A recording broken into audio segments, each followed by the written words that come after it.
manhood whatsoever. What he talked about, cigars and alcohol, that doesn't have anything to do with manhood, right? That's regular. That's after you did all your work, you supposed to smoke a cigar. That's supposed to be your relaxation, but don't have anything to do with manhood.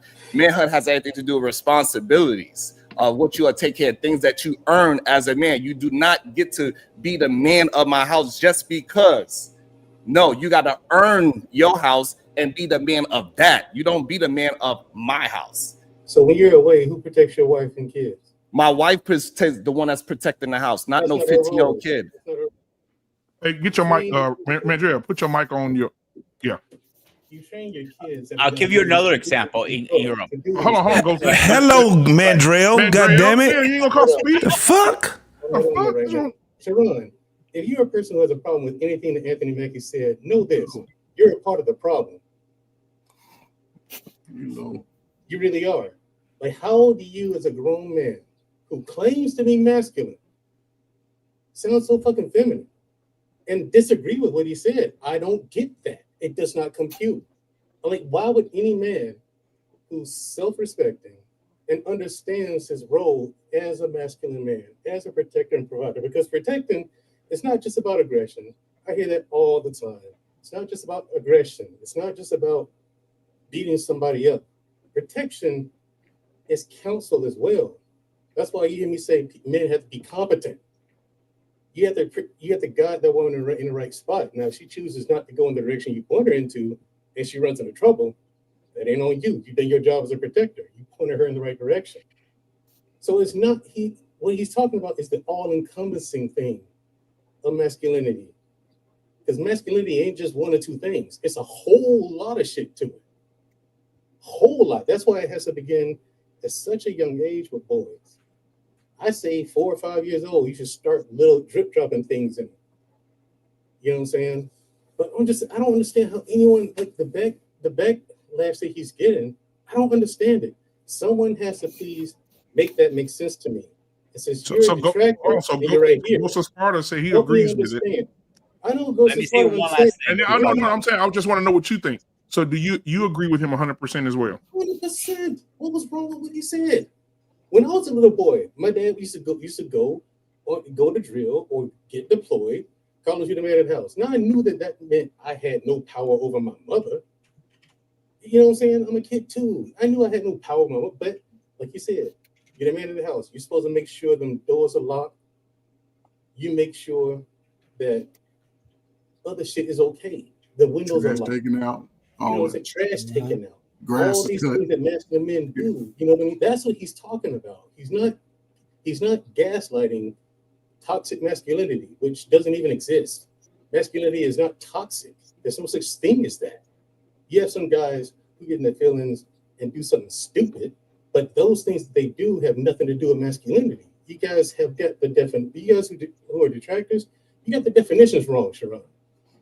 That's not when you see guys do stuff, lose control of their emotions and do something dumb or cuss out women just because they got rejected. That's not masculinity. That ain't masculine. That's just a dude. That's just a dude who got pissed off.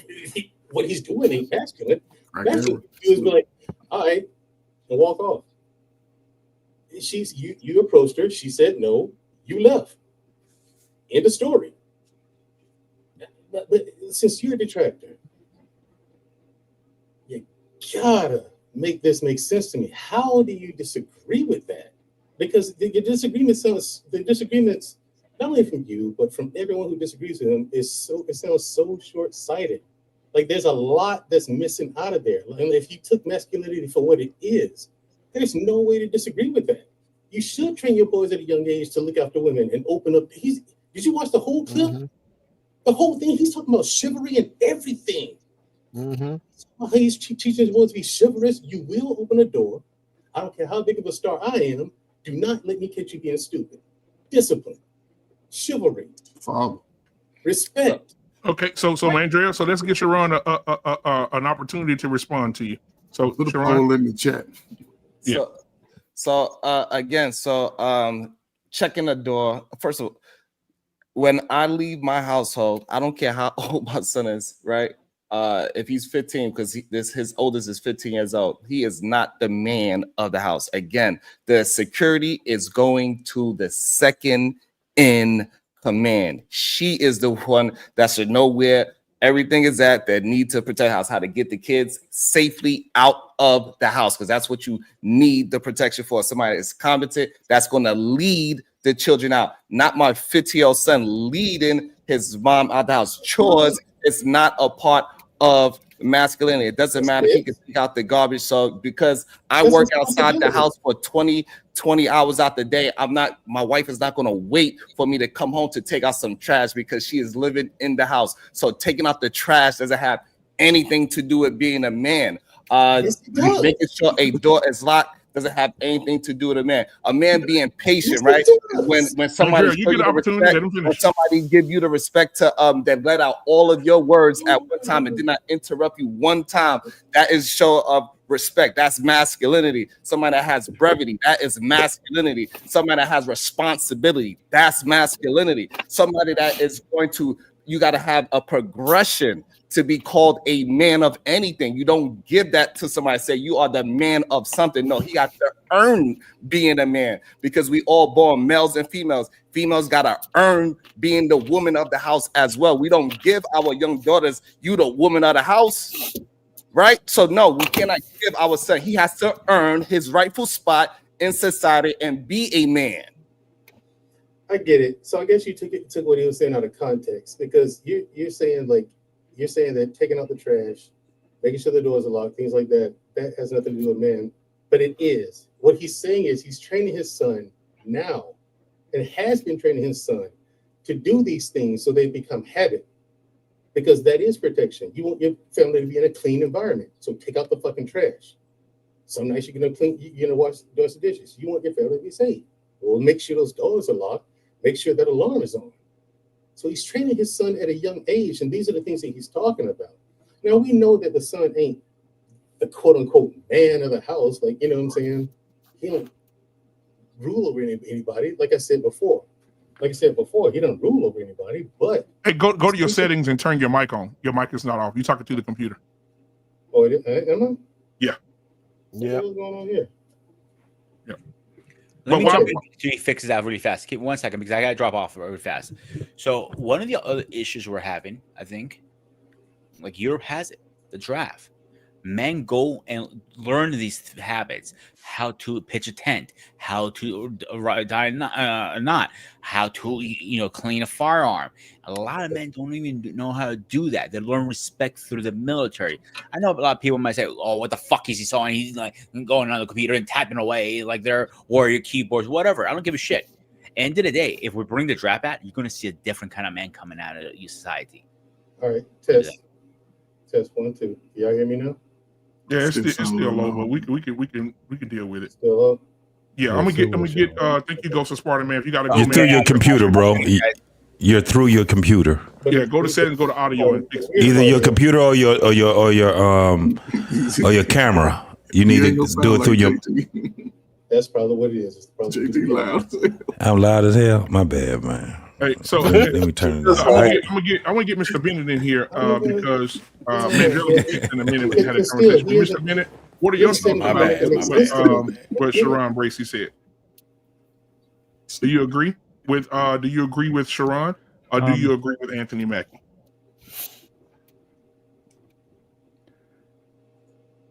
Well, I think they make points here. I mean, I didn't see the core of what Anthony was saying. And I've raised this point actually several times on these panels. Yeah.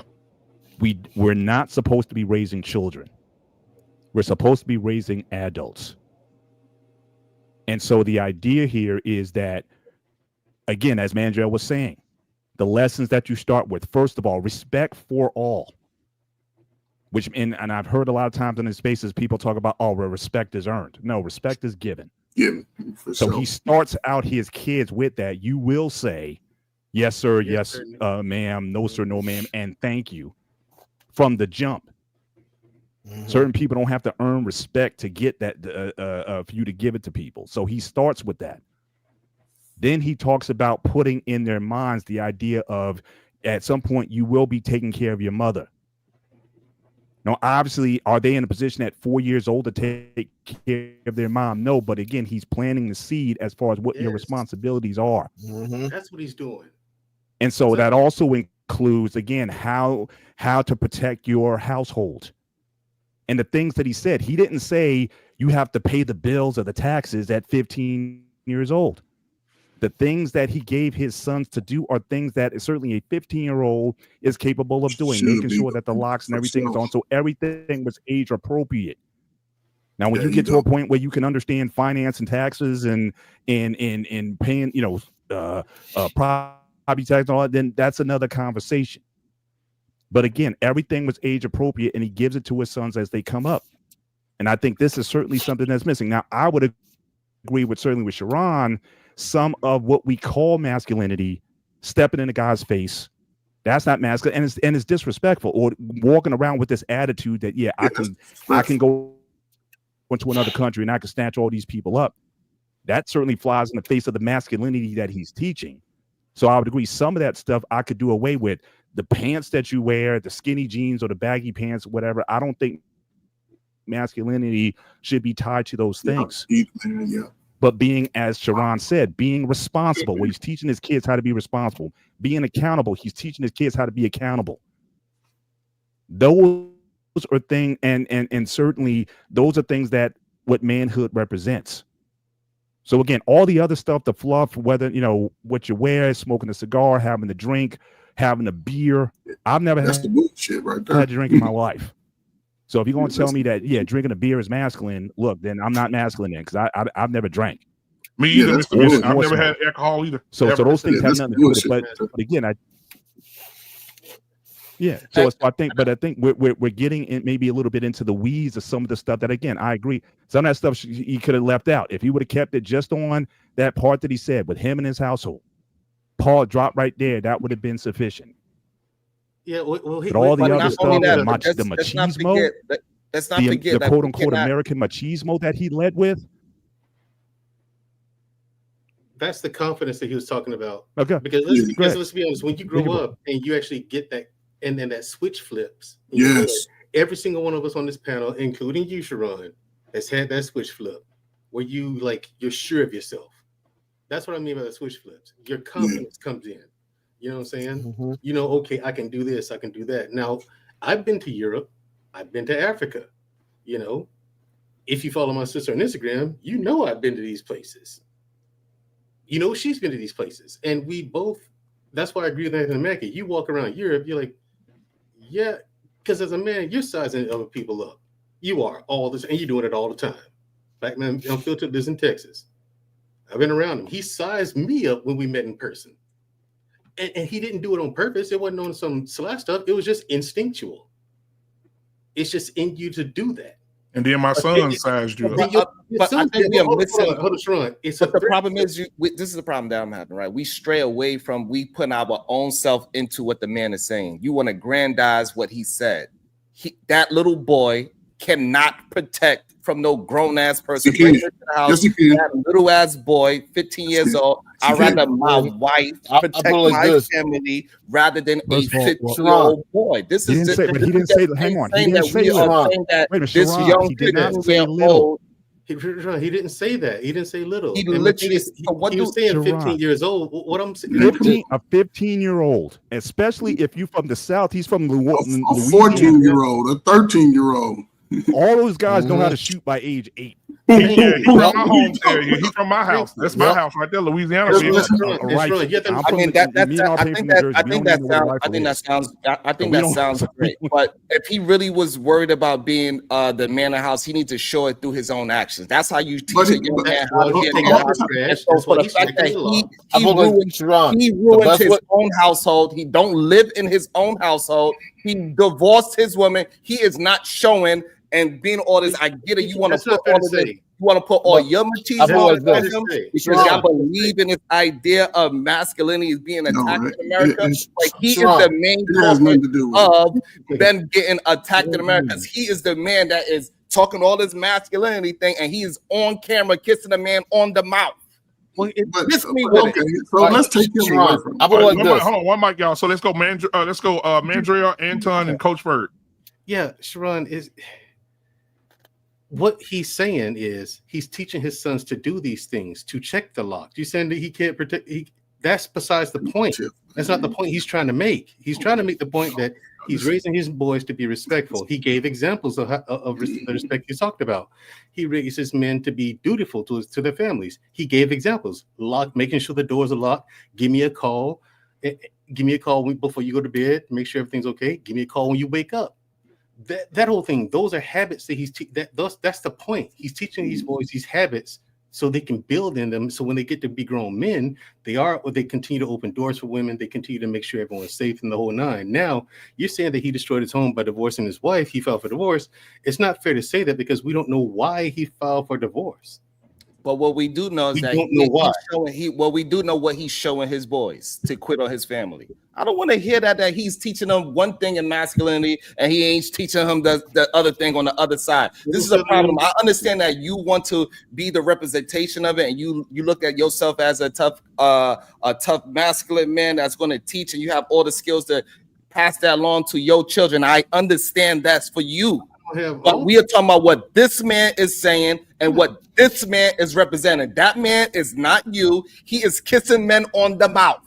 Okay, this man broke up his household, and now he is saying that a young 15-year-old boy is supposed to be running a household when there's a whole grown-ass woman in there. It is not acceptable. This is that whole fake it till you make it situation, and this is a problem why a lot of boys, they have arrested development because at 15 years old, they think they're a man, and when they think they're a man at 15 years old, I know it for a fact that what they try to do, they go ahead and try to be outside and be a man. They start having sex early. They start having attitude. They start bucking up. They start to really believe that they are something that they did not earn.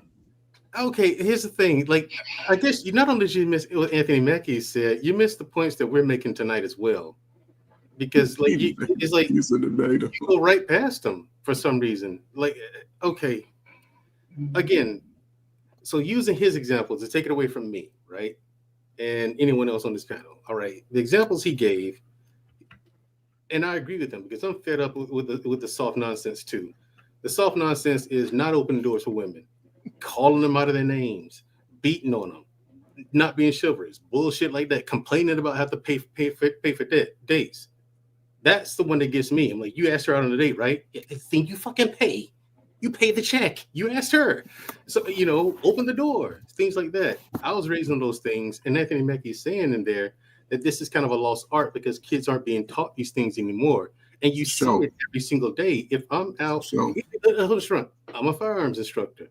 You should see these numbskulls on the range. Just dumb.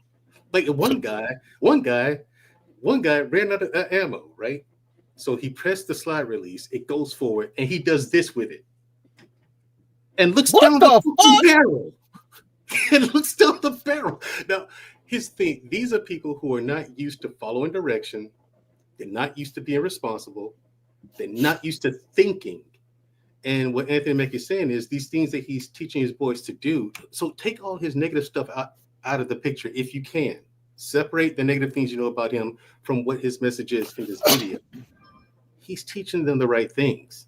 If this is indeed what he's teaching his boys, he's teaching them how to think, how to be responsible, because you should. I don't think you should teach someone what to think. You should teach them how to. Like in the Army, that's what like everyone on this panel. I can tell Mr. Bennett, even our Payne, even though we got to talk our Payne. Our Payne with the Catholic school, man. He know what he doing. I was in school too. Because that's the time too. I thought you was turning into Steven from Django. But but Coach Ferg, my thing is these are men who learned how to think and they figured it out. Because men, your boys, you can't hand them everything. But as long as they're young, teaching them to be responsible with, okay, you're the man of the house. So here's what you do. So he's giving this boy ideas of what a man of the house does. So when he gets out of the house, let's get Anton in here, and then we'll let Anton and Coach Ferg. Go ahead, Anton. I don't understand that. I don't understand. I still don't.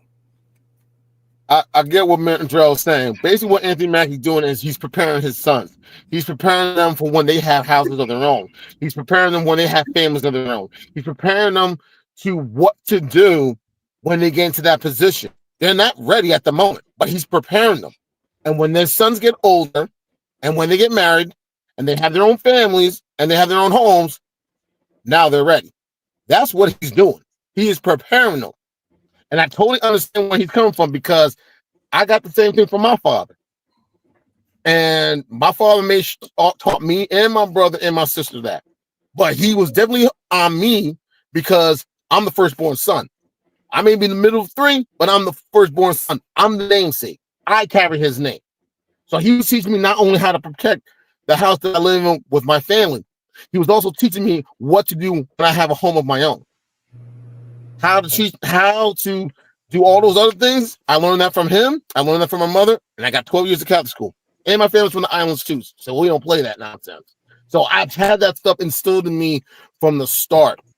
He's showing them structure, order, discipline, foundation. That's basically what he's teaching them. All the other stuff, his private life, that's none of our business. I could care less. That's what he's teaching his sons. That's what he's been doing. And I got the same treatment just like that growing up as well. Structure, order, discipline, foundation. I got that from both my parents. I got that from 12 years of Catholic school. And I definitely got that when I joined the army. So I've always had that. Always instilled in me. So I don't have a problem with what he's teaching his son. I don't. And that's been the problem. Was your father in the house past 15 years old? Oh, my parents are still married. My parents been married so that's what your father really taught you.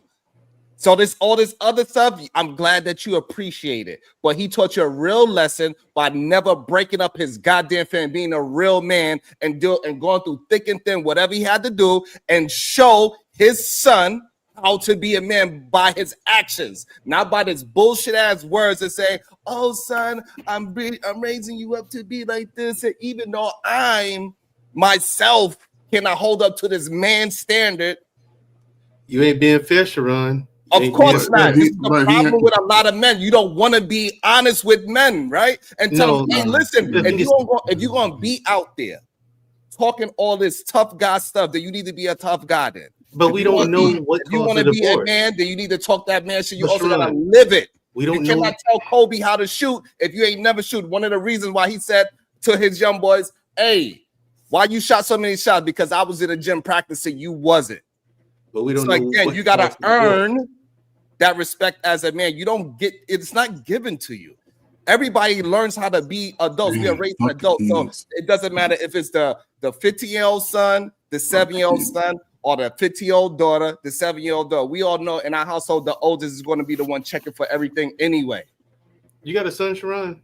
Yes. And he lives on it, and he lives on his own. 25 years old. Hold it, Mandrick. I won't get close to She lives on her own, right? So to see how quickly it is to come to me to say, how about you? Do you have a personal one? But when it's time to break down his own lifestyle, that he did not be the man of his own house. I'm not doing that. What I was about to ask you is, you're telling me you would have a problem, and you telling me you didn't teach your kids what he was saying in that video. So I wasn't attacking you with it. With me asking you, did you have a son? I wasn't attacking you. I'm making a parallel. Yeah, you won't. You're telling me that you didn't teach your son to take out the trash, check the locks, and open the doors for women. Well, there you go. You taught your son the same thing he did. Why would you have a problem with what he's saying? So again, you feel me? That's why I asked that question. For some reason, we cannot just be honest in what he is saying. He's not teaching them. Those are responsibilities and chores and how to be a responsible human being. That don't have nothing to do with manhood. What he's teaching them. And yes, and let's just be honest. Stop calling him a 15-year-old kid and telling this 15-year-old kid, yeah, you're a man now. You're the man of my house when I leave. Get the hell out of here. You're doing chores. You're doing what I tell you to do. When you get your own goddamn house and you raise up your family, then I could sit down, we could drink a beer together. Then I say, you know what, son? You became a great man. Now, Coach Ferg, what do you have to say? What do you say about what Sharon is saying? Do you agree with Sharon or do you agree with Anthony Mackie? Your thoughts, Coach Ferg. You know, I'm going to say salute to my father, man. He was the ultimate teacher of me of how to be responsible as a young man. Even in my stupid time, you know, salute to him. You know, he told me one time to protect the house, and I've been locking doors and making sure the windows and shit been locked ever since, right? He showed me how to, you know, he didn't really show me how to cut the grass. He just said, here's a lawnmower. Here, I'm gonna show you how to start. He said, push. Exactly. And Exactly. but it was all age appropriate, right? You know what I'm saying? I grew up with him until I went away to college. So it's all age appropriate. Now, and I'm gonna just take it off the panel, you know, because we have fathers who ain't with the mother, because we're talking about a situation where a man would have to marry the mother. Now, we got a lot of situations where the parents are not married, and we don't have a lot of opportunity for the man to give information to their sons like my brother Mackie is. Whether he's in the house or not, he can say, son, protect your mama, protect your sisters. Now, again, if a man is in the house with his wife, it's not about come and protect and do this, because if we have more than one child, the son has to be understanding of the game plan. Like, son, if somebody come in, like I learned this from the little white kids, they buy their sons guns at 12. When somebody come in, you get that shotgun and you do what you do. So I'm gonna teach him how to do what he do. Mom can grab the kids, grab the important shit, and get the hell out the house. But the plan has to be taught. And it just goes to everything that I understand and need teaching young men, regardless of what your peers do, learn some self-respect. My father was big on self-respect, especially to the elders. I couldn't just say, you know, he made sure that I spoke to elder people. He taught me those things, and some things he had a nice little conversation. Some things he just told me to do it. And as I became my own little man running around, I did some of those things, and a lot of those things paid off. You know, if he's not in the home, that's one thing. He broke his home. Okay, cool. But he still has a legacy behind. And if men can have an opportunity to have those conversations with their sons or daughters, whether they're in the house or not, we wouldn't see a lot of this ass-eating behavior out here. People have more direction about what they want to do in life, because everybody ain't going to college. Everybody ain't going to military. Everybody can't get on YouTube and talk. A whole lot of people have low motivation to do shit because they're not getting the information. Say, hey, go be great. I don't think nobody here is not teaching their child, would teach their child, go just be a failure. You ain't shit. So those conversations have to be had with fathers, sons, mothers, daughters. Be better than me. That's what life is about. Be better than me. I want my son to be better than me, whether he achieved that or not. So it is what it is, man. So, Sharon, did you want to respond to what Coach Ferg said? And then we'll move on. Everything Coach said was awesome. And again, this is another man grandizing himself within Anthony Mackie. Anthony Mackie didn't say none of that. I never mentioned myself. You did.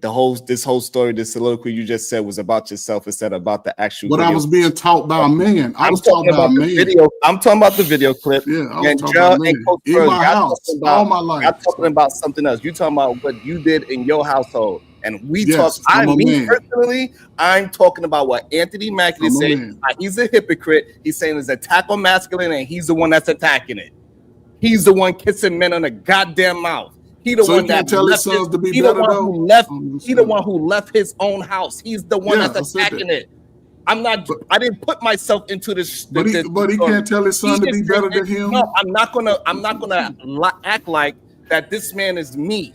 No, Anthony Mackie is his own person, and I'm attacking his words. He said the American male. It is not one black person up here that should be thinking of themselves as the American male.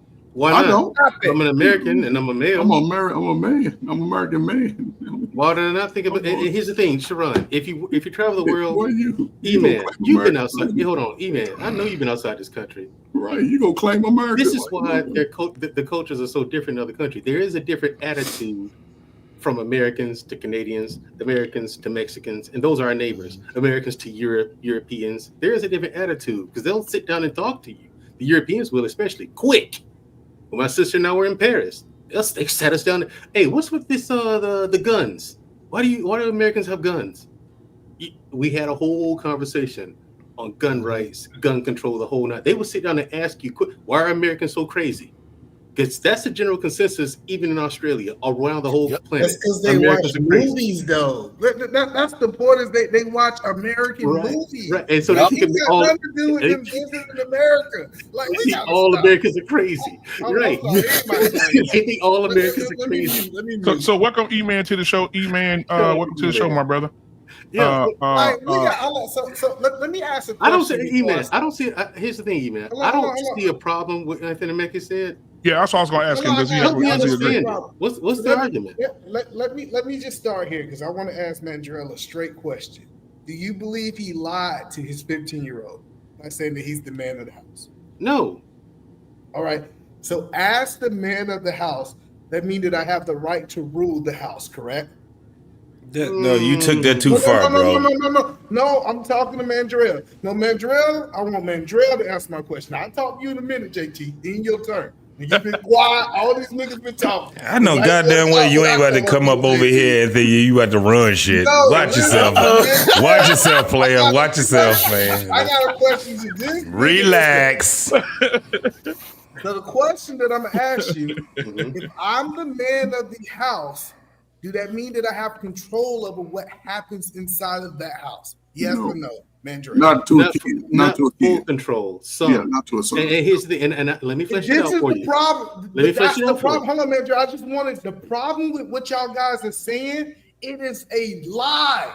Because now when that little boy that you try to teach quote unquote a lesson, when he get with a woman, he said, "Well, I was the man in the house. I didn't have control as a child." What makes me all of a sudden, as a grown man, have this new control of this household just because I age? No. You disagree. You disagreeing with what Sharon is saying. I came late, Coach Bird, because I let y'all niggas talk for a whole hour. So now y'all want to talk while I'm talking. Yeah, man. Listen, hey, man. Either man, I'm giving you grace because I haven't said shit. I want my turn, goddammit. Right, he just gonna come and just cut in the line and shit.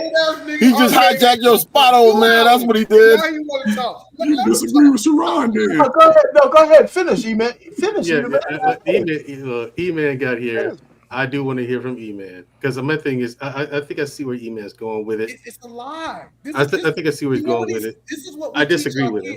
We teach our kids how to live in La La Land, Disneyland, and we lie to them. That's what this is. This idea, you the man of the house, you this, you this. No, check this out. I'm the man of the house. I'm going to show you how it's done, and I'm going to give you my respect when you prove that you are the man of the house. That's how it should be. This idea that I'm going to lie to you and make you think you got a title is that the same thing. You got a title that don't really mean shit. Wow. Telling the 15-year-old that he's the man of the house, he have no power whatsoever. He ain't got no power, no goddamn thief coming up, and y'all gonna talk about lock the door. I know thieves don't care about no goddamn locks. What are we talking about? They care about that 12 gauge, like they teach their sons. No, I let y'all talk. Nigga say taking out the trash is masculinity. So if my daughters take out trash, now they're being masculine. You ain't got no sons. We gotta stop. We really gotta stop. Because we're trying to say things that are masculine. It's not masculine. Okay, so here's the thing. Integrity. Why y'all talking about integrity for the last 2 hours? Because integrity is what's masculine. And so here's the thing, E-Man. In my house, my wife doesn't touch trash. Right. I take out all the trash in the house. About you, bro. Listen. My wife doesn't touch trash. I wanted to throw it in. I didn't come up here talking about what either man do at his house. Listen, what I'm telling you is we keep saying that this is a reflection of masculinity. I'm gonna teach you responsibility by you taking out trash. Why can I teach you responsibility by you doing your goddamn homework? Like something at your level. Like, this idea that I gotta teach you how to be a man by you taking out some trash or you locking a door when we know that adults should be locking doors. We know that no kid supposed to be like, hey, check this out. Let me lock the door to protect the family. Yeah, you missed the point too. A 15-year-old can do all that. What are you talking about? Isn't the difference between being a responsible adult? Because this is what I hear. Every time we start hearing this masculinity, I was like, well, if that's masculinity, should I not teach my daughters to lock the doors behind them? Like you really got to start understanding this is not masculinity that y'all talked about. Hey, Eat a man. So this is the thing. Yeah, shit gets lost in translation. Yeah, I think that's the other thing that's going on. Yeah. So the thing is that if I could just another cook. It's not necessarily what he's doing, meaning taking out the trash. It's why he's doing it. It's what like I take out the trash so my wife didn't have to put her hands on anything filthy. You don't take out that trash. You go do your woman stuff. I'll do this. Okay. But she been taking out trash before she got with you. Right. So now I'm here. Now I'm here. So maybe he shouldn't have said you're the man of the house versus you're responsible at this time, right? Thank you, JT. I'm sorry, I got too excited. I apologize. Shout out to dirty folks. I knew we could get you on our side. Come on, we got You silly man, y'all silly. Go ahead, JT. I'm sorry. Yeah. Let's get our. Oh, go ahead, JT. Then our pain. Go ahead. Yeah. Mr. Bennett. Absolutely. Hey, So but you know that, JP. He wanted to skip you when you came outside. He didn't want you to talk no more. He said, "Let's go to our pain. Let's mute JT." Go ahead. No. It definitely comes down to the point of being responsible, right? For one, I am a latchkey kid, the real original. I come from that era of latchkey, right? So 8 years old, by myself in the home. My parents worked until 8, 9, 10 at night. I got home. I also had, neighbors and things like that. Times have changed. So this is how it gets lost in translation. Because what happens is that... Okay. So what happens is that once you start having folks like my man Mackie, different lifestyle than the average person that's living. And he's still trying to teach the principles, right? Of being man, a man, being in manhood and things like that. So what happens is that when we're listening to what he's saying in an interview, it's gonna get misconstrued. But now watch this. What he's saying, there's no reason where we can be so hard on what he's saying and the premise that he stands on. How do you disagree with him telling his 15-year-old son that you're the man of the house? I agree with you guys. It should have been that you're responsible, right? Well, I can answer that question for you, right?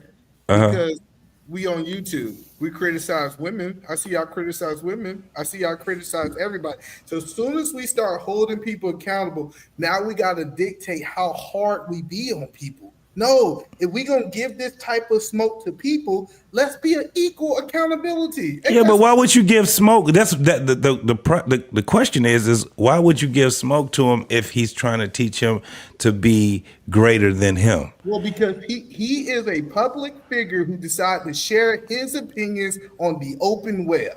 And so since he decided that he wanted to do an interview, we got the right to critique it. Like this idea that this man get some type of permit. Maybe because he's Captain America. Yeah, I think he gets some special type of attention. But no, he get the same work as everybody else. And JT, that's what we're telling you is that I don't know, man. Me and Schroeder got no personal opinion. We took the words that he said and we say, you know what? He full of shit. He lying. And now y'all upset about it. No, nobody's. I'm not. So I can't speak on the other people, but this is my thing. It does have to be a conversation that's about it because for what I see, I don't see that what Sharon was saying, his premise was so far-fetched where we can't have a conversation about it. This is where it gets to a point where I'm like, okay, listening to what Mackie was saying, and now this is where I'm like, damn, you're right, because that kissing a man on the lip shit is not my MO. Period. Right? So I don't care how much money that you're gonna give me. I'm not kissing no other man on the goddamn lips. So that's where it gets to a point where I'm like, yeah, we need to have the conversation then. Because right now, like again, what he was saying, I don't have a problem with it. I don't have a problem with him saying that, listen, I'm teaching my boys to be men, right? What I don't understand is where's the because it's not just you guys, but I don't understand where the smoke is coming from what he's saying, because his premise is correct. His premise is correct. Because both E-Man and Sharon teaches their kids the same thing. So no, JT, like you're not convincing me you didn't teach your son to open up doors for women. No, what I'm trying to explain to you, never in my life. Isolate just one thing and not take the man in total. Right. Listen, you said that's just like saying, oh well, this woman said something. We shouldn't talk. We shouldn't bring in the fact that she got 3 kids and she been sleeping around and she been doing all this stuff. We should only take the words that she said inside the interview. None of y'all would do that. Y'all would say no. We gonna hold the whole woman accountable. So that's why I said the conversation is there, because at the end of the day, it's the message and the messenger, right? That's what we're talking about then. Because at the end of the day, once he said what he said, there's no way that I can sit back and say, well, this motherfucker is doing, he said some shit that's 100% wrong. Like again, earlier when he said that we're lying to our kids and we're telling them that, you know, hard work pays off, right? And we're lying to them on that. I disagree with it, but I understood where he was coming from because of knowing what he knows. You know what I'm saying? In Hollywood. Now, in regular life, I'm like, that's where I disagree with that. Hard work opens doors. I don't give a fuck what nobody say. It opens doors, right? So when we're talking about him telling his son, what was 15 years old? You're the man. So this is the thing. Of course, yeah, with the semantics of it, I'll be like, nah, I would never tell my son at 15 years old, you're the man, but I would definitely tell him, you're definitely responsible and accountable for what happens when I'm not here. And then as they get older, when they get their own home, they will understand exactly what those principles are. So I understand that 100%. All right, so let's pass the torch, man, because we're going around in circles. No, it's on you, Arpe. No, listen. All I'm just trying to say first, I gotta say, there's no such thing as toxic masculinity. Okay, just like we never say there's no such thing as toxic feminism. There's toxic men and there's toxic women who have character flaws. So there's not your masculinity that's toxic, and the people who profess that your masculinity is toxic are actually male feminists and guys who've lost their way. But getting back to Anthony Mackie, right? You know, he is hard pressed when he said that masculinity is dead, and the way you could attack him by saying that is because he kissed a man on the lips on a movie, right? That's the only thing. But as far as what he told his son, that's different. Now, we didn't hear the whole context of what he might have said because we are projecting a little bit. I would imagine he probably told his 15-year-old son, listen to your mother while I'm gone. I would imagine he probably said that. You know, like most people, if you leave the house and you leave your kids in the house, you probably tell them, listen to your mother while you're gone. That's a natural fucking thing. I know I used to travel a lot. I used to tell my daughters that. I bet you either man when you're gone, you probably tell your kids that. Because you expect them to do that, but you might say it to reinforce it. Now, I don't think he was the man of the house. It could just be a euphemism or something like that in terms of, hey, listen, you know what? Listen to your mother, but you know what? Be responsible for it. You know, watch out for her because she is a woman and you can now. And so, but yeah, is that what he said verbatim? No. So these guys have a point. That's why they're trying to stick on that, right? But I would imagine in the full context of things, you know, we could probably infer, because you're inferring a little bit, both of you guys, even though you violently think you're right. So let me just finish. Come on, let me just finish. You got to get talking for hours and shit. Let me just say what I got to say. Let me say because I don't have that much more. And then y'all can go ahead and blast me. I want to have back. I'm going to come back. So whatever y'all believe about Anthony Mackie, that's great. I don't give a shit. But he's right. Masculinity is on the decline in America. We got fucking women talking up. Just look at the Fort Myers thing that just happened when just look at that. 3 women on the council. They're crying like fucking kids, babies, when they have to make a decision, right? So sometimes we need to have men stand up and say, listen, you hold my balls and make a hard decision without emotion. We need more of that. They had a question on the panel. I'm not going to do far. Hey, where's the masculine men out there, right? Who are just men who look stoically at life without putting all this fucking emotional bullshit in there when hard decisions have to be made. We need some of that. But anyway, I don't want to digress too much. But just getting back on that, I can't stand fucking people telling men that their masculinity is toxic. Fuck all of y'all. You hear me? Man, being a man is not toxic. It's not. And we got to stop putting that bullshit trope out there. So if you got a bad character flaw, great, you're toxic. But your masculinity is not toxic. And stop telling motherfucking boys that their masculinity is toxic. So, sir, do you agree with him or you disagree with him? I understand the masculinity is not toxic. Do you agree that he told the truth? So help him God, or do you think he lied? I think I would say that he misspoke. That's beside the point, E-Man, though. That's a nice way to say that's crazy. That's beside the point, though, E-Man. That's not a big issue. But y'all are defending a lie. He didn't say he tell his son. Y'all hear that? He didn't mean to say that. No, let's just hear me out, guys, because I gotta go. I'm waiting. Listen, just hear me out. Sometimes we just gotta hold people accountable for what they said. I haven't been in these spaces a lot, and people want to hold me. Well, you said this, not what I meant. They hold me accountable for what I say. And all we did is said he lied. Because if I ask any man who's the man in their house, do you need to listen to your wife? Do you need to do this? They were like, no, I ain't got to follow directions of my wife. I'm the man in my house. So it sounds double-minded. And because those same men that tell their children, because we're talking about their kids, yo, listen to your mama. Look, there's no correlation. You're any man that's older than you is probably a boomer, and boomers are dumb. Don't listen to boomers. It's like listening to black women with clothes on. Like I don't entertain that.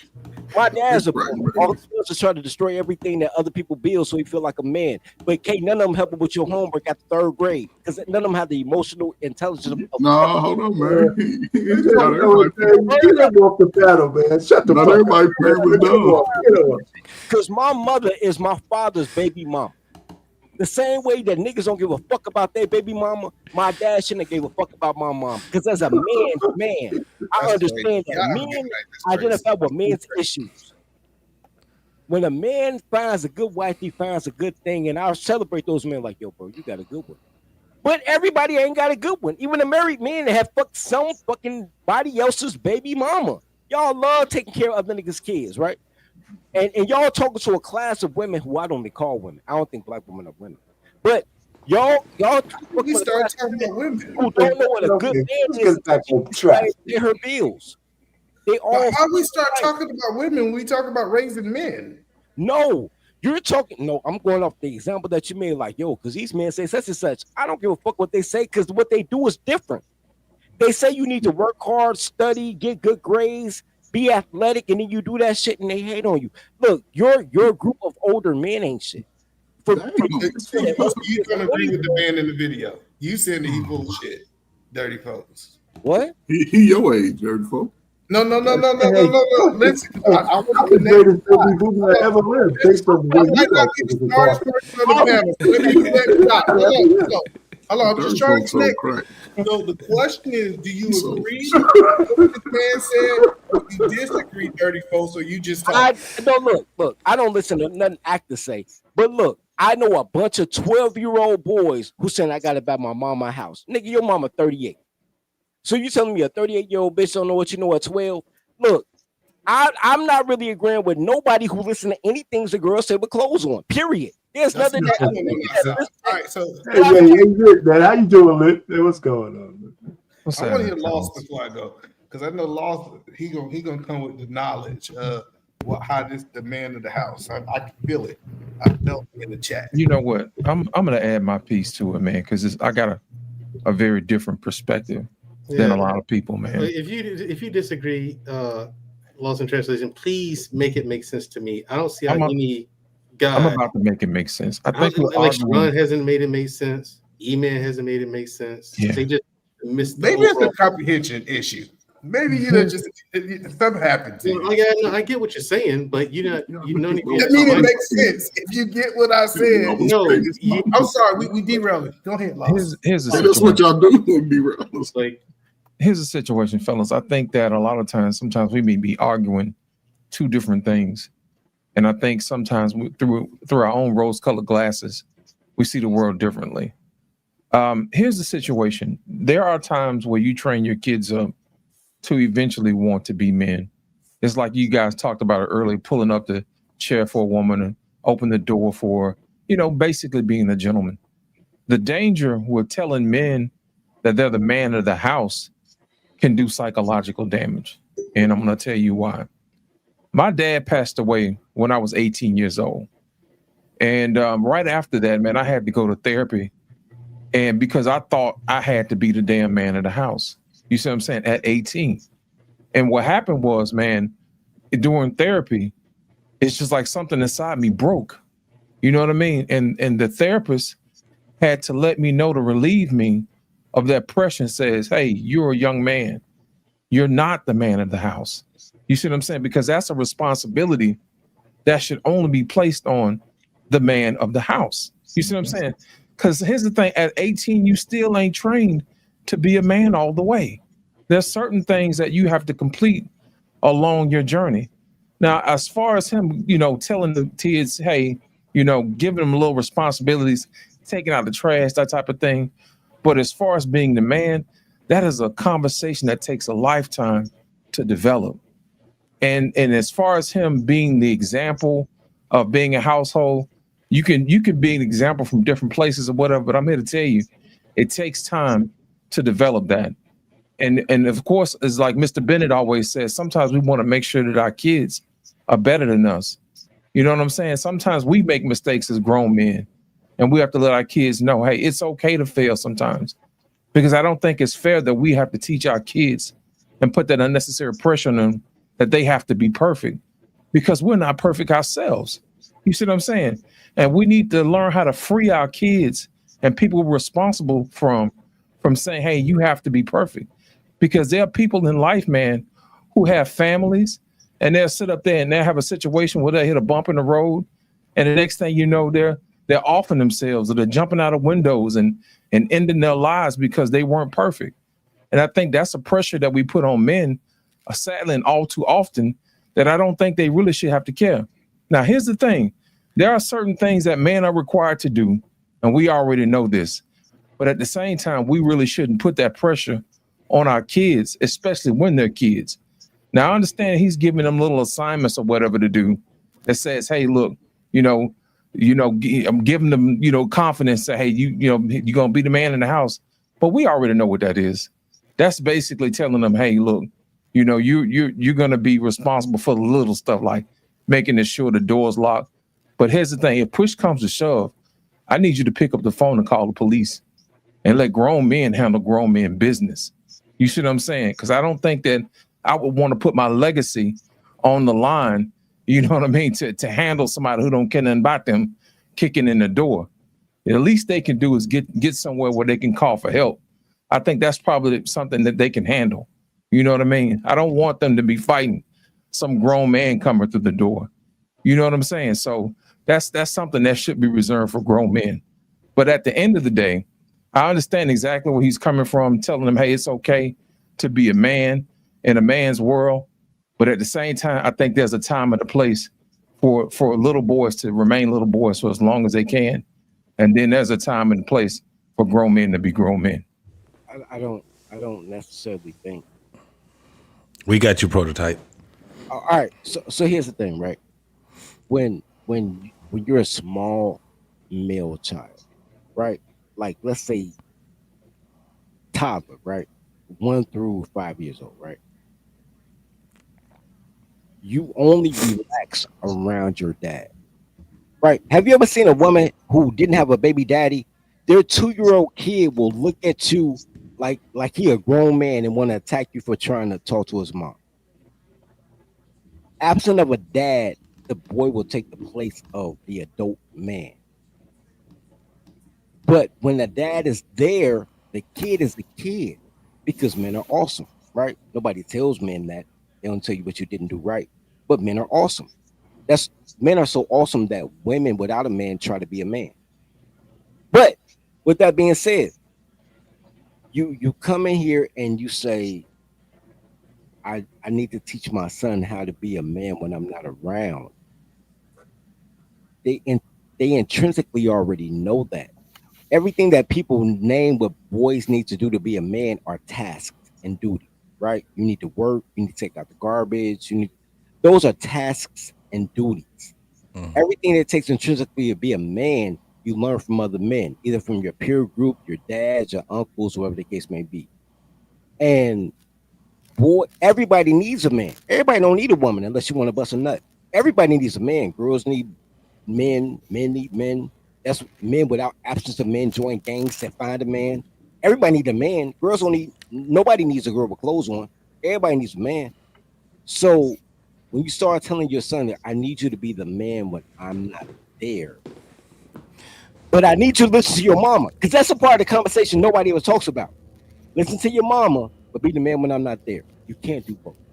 Because either you're going to be the man and let her be the toddler she going to be, or you need to listen to your mama and hope that your mama is supervised by your daddy so that he can protect you from the bad decisions that your mama made. Because she's still a girl.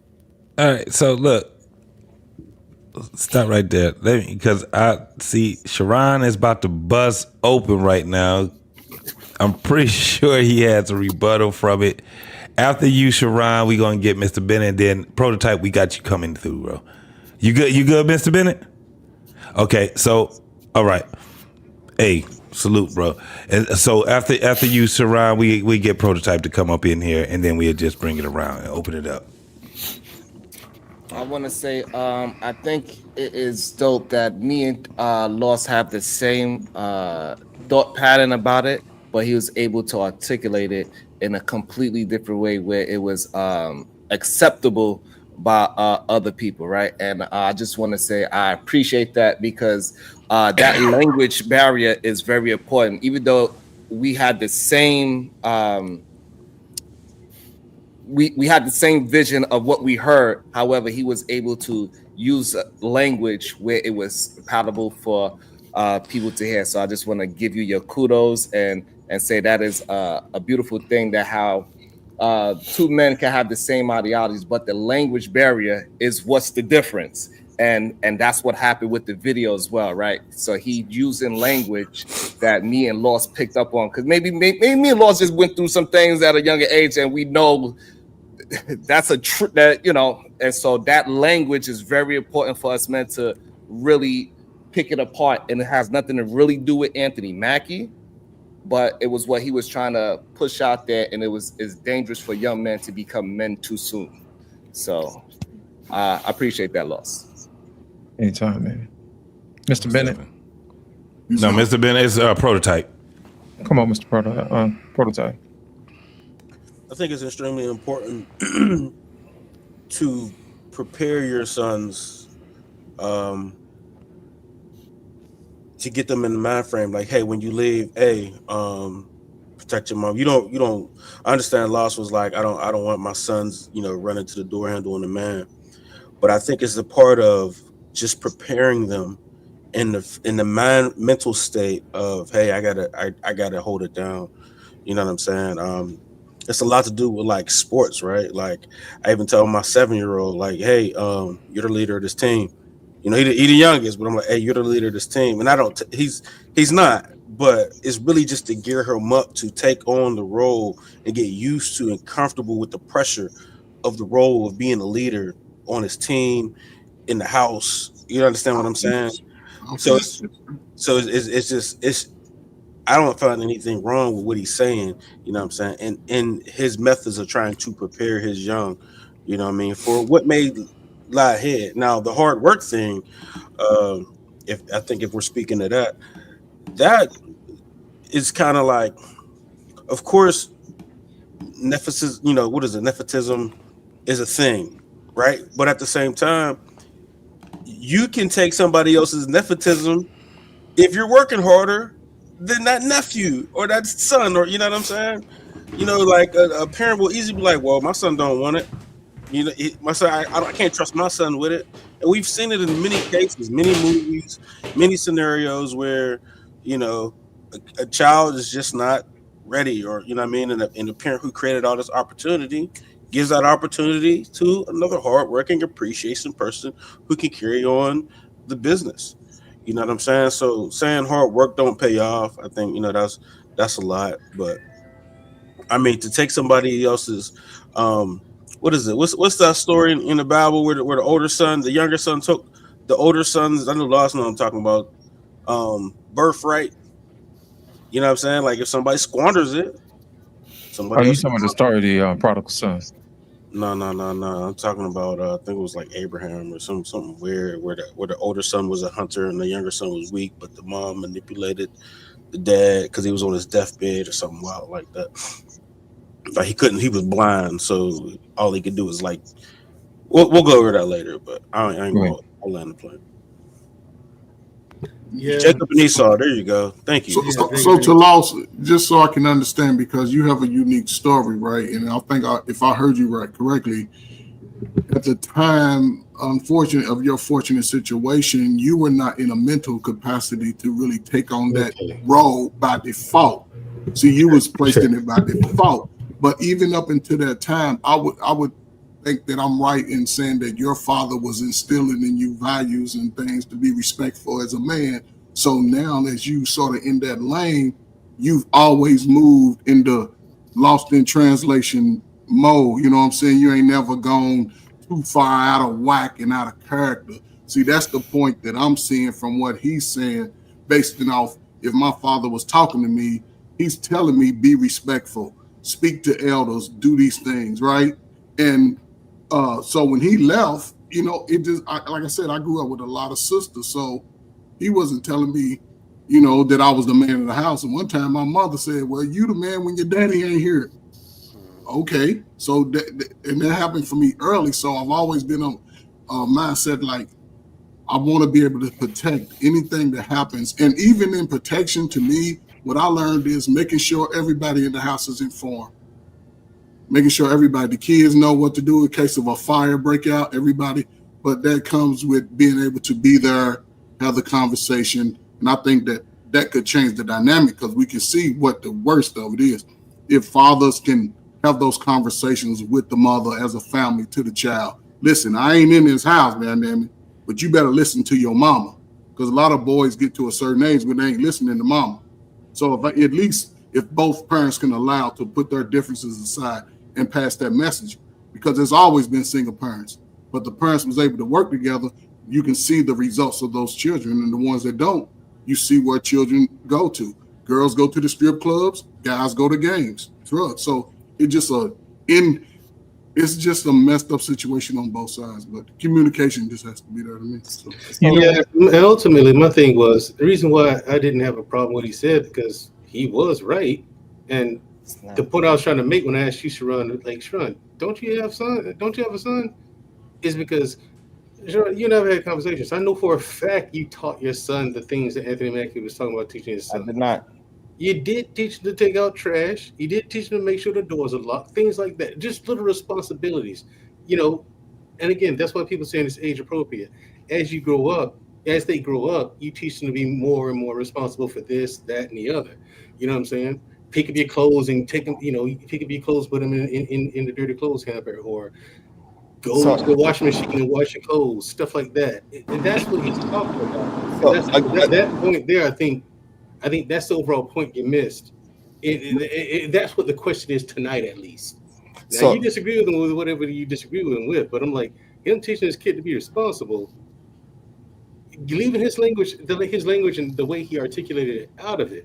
The overall point is he's teaching his kids to be responsible and on the lookout and things like and respectful and things like that. That's something you gotta agree with. Sound like somebody was but so you did. Again, what you're missing is that usually you teach your son by your actions, right? So I'm taking out the trash. Son, I need you to go do your responsibilities. And as you get older, you get more responsibilities, right? So again, what he was saying, he is putting way too much pressure on a figure of he believes that he's the man of the house and somebody was to come in. He want to try to step up and one of the family members get passed away because he was trying to be the man of the house. That's going to have some long lasting effects on that young man. You got to let adults be adults.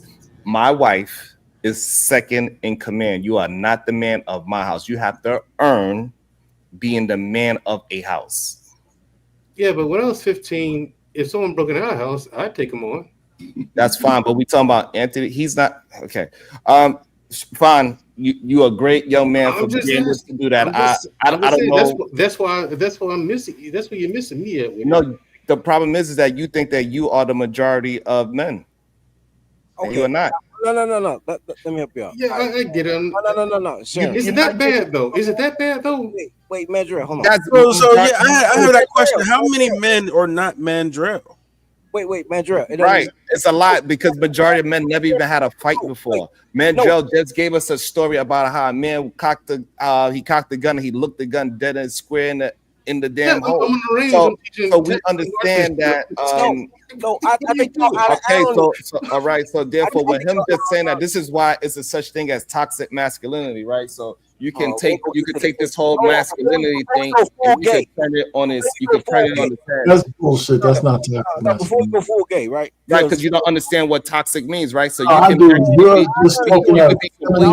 you just being masculine. That's not toxic masculinity. No. Before we go full gay, You talking bullshit. I'm not gonna let you do it. That's all. It's not about you letting me do anything. Yeah, fuck you. I'm just gonna say. I'm not letting you say fine, it. but that doesn't mean anything. But it doesn't mean anything. One mic.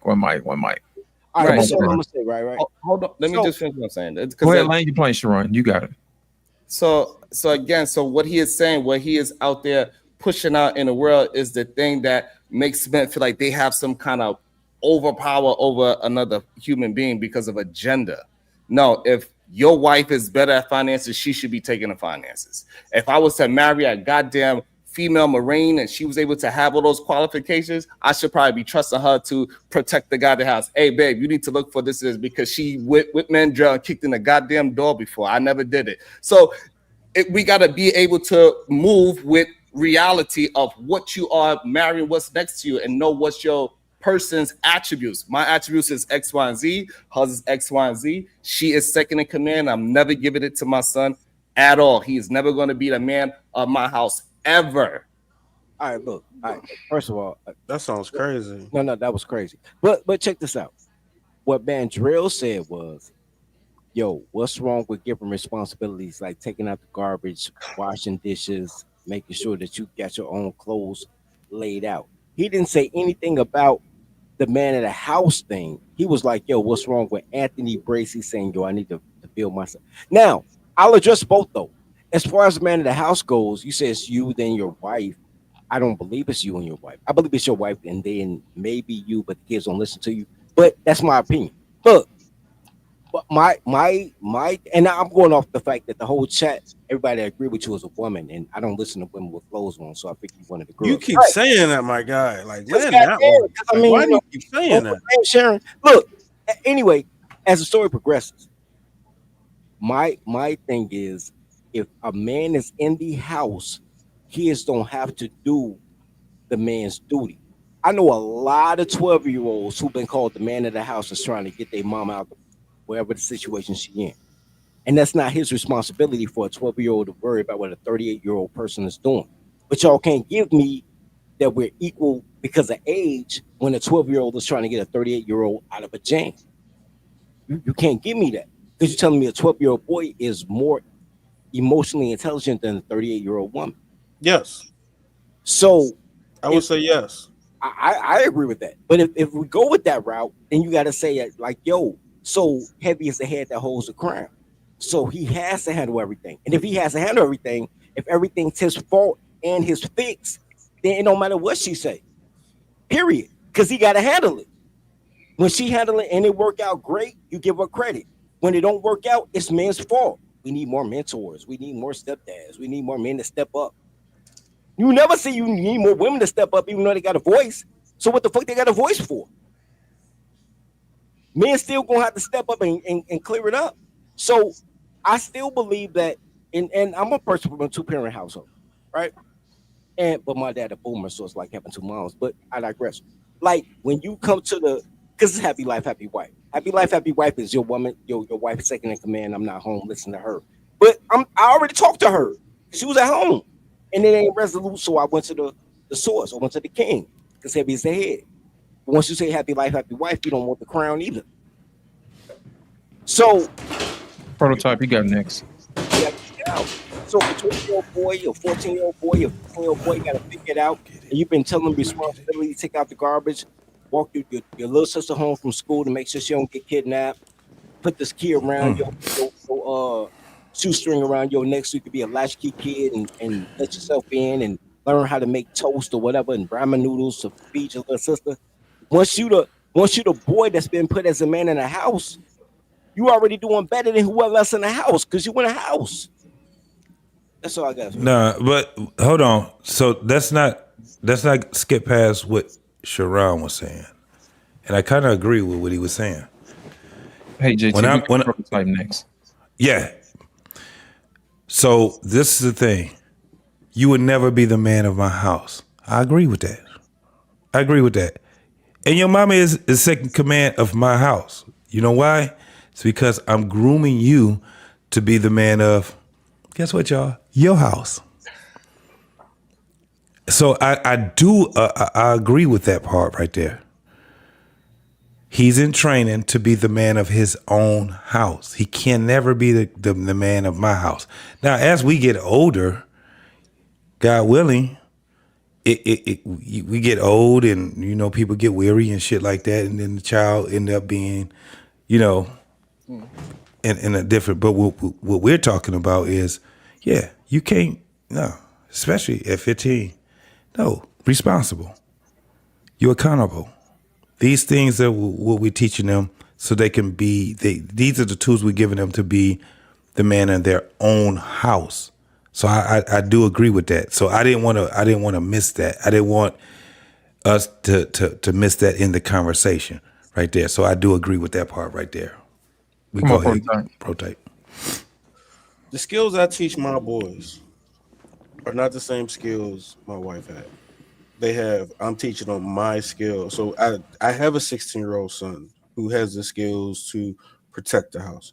You know what I'm saying? So yes, I would, if I'm not at home, I do depend on him to hold things down with whatever force I've taught him how to handle force.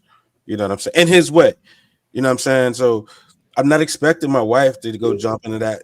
And even with what I equipped her to do, they can assist each other in getting the job done, because I have younger boys that need the protection on top of that. You know what I'm saying? So y'all thinking about it completely wrong, man. Like, because as far as when back in the day when people had farms, they was raising the kids to help with the farm, to help with the workload, to do the things that the man does. You know what I'm saying? So why is it it's only a modern thing now that we're like, oh, well, that I don't know how to say your name, Sharon or Sharon. That's the way he's speaking is a modern thing, and he wants to call masculinity toxic for teaching your kids just how to simply be men, and that's crazy. You know what I'm saying? So no, my boys are in charge of the house if I am not, to their capacity, if I'm not here. Like, I don't understand why that's just so confusing. Because anything can have a toxic, like just the same way you can have a relationship, it could get toxic. You having a certain level of masculinity could get toxic. You have a certain level of whatever your femininity, it could be toxic. I don't know why we act like when it gets to that point, Sharon, they act like things can't. I'm sorry, but when it gets to that point, though, the point I always try to make is once it gets to that point where you would consider it toxic masculinity, it's no longer masculinity. That's just a person who's lost control. Like, if my wife was awake, she coming here right now and tell you, I don't go back and forth with her. If she's upset about something, oh, no, slow down, communicate. What's the problem? Okay, you go do whatever, I'll take care of that. You know what I'm saying? Masculinity itself is not toxic. I agree with Arpain on that one. There's no such thing as toxic masculinity. It gets to a point where the guy is doing something else, something that's not masculine. That's why he's losing control. I would say there's more guys like Mandrell, myself, than there is Sharon's in the world. You know what I'm saying? But maybe that's just my anecdotal experience in my circle. Same here. Like, for me, to add to your point, prototype. To just add on to what you're saying. So you don't think it's a such thing as a man could be poisonous? Oh, a man can be, but he's. I'm not talking about the toxic thing. I'm just talking about. I'm not Okay, talking so therefore we know that you can put something in front of it, right? So you can have a poisonous relationship, you can have poisonous masculinity, you can have poisonous femininity. We know it's women that take advantage of who they are as a female. Like, for example, the Me Too movement is a form of toxic femininity, right? We all understand it when we say that is a form of. What is the problem with me just substantiating my point? Listen, you've been around. It doesn't matter if you disagree. Y'all said nasty things about me. I do not interrupt. It doesn't matter if you come at me and you say that I'm not this, I'm not that. I do not interrupt. What is the problem with me just substantiating my point? I don't understand. So again, if you have masculinity, you can absolutely use it in the wrong way, and that's when it becomes toxic. Same thing as a female. If she uses it as a Me Too movement, the way how I guess Joy Taylor tried to use it, that is a form of toxic femininity. Let's not act so obtuse about being so a man. It's okay. I get what you're saying. I don't just get what I'm saying. The point is when you're saying normal things of manhood is toxic. Right. I just disagree. Hold on a second, y'all. I disagree with it. You know, hold on a second, y'all. I want to ask Sharon a question. And also, lost just this one point. Go ahead. Not too long ago, boys used to go to war at 13. Not too long ago. I mean, look at World War II and Vietnam and the Korean War. Men were 15 years old lying about their age going to war at 15. Wait. Before you get to patriotism, though, Mentor, you know, you're right. So before you get there. Hold on, dirty folks. I want to touch on what Sharon said. I'm gonna let you have it after this. Sharon, let me ask you a question. You said there's a such thing as toxic masculinity, right? Well, if there's a negative to toxic, then there must be a positive.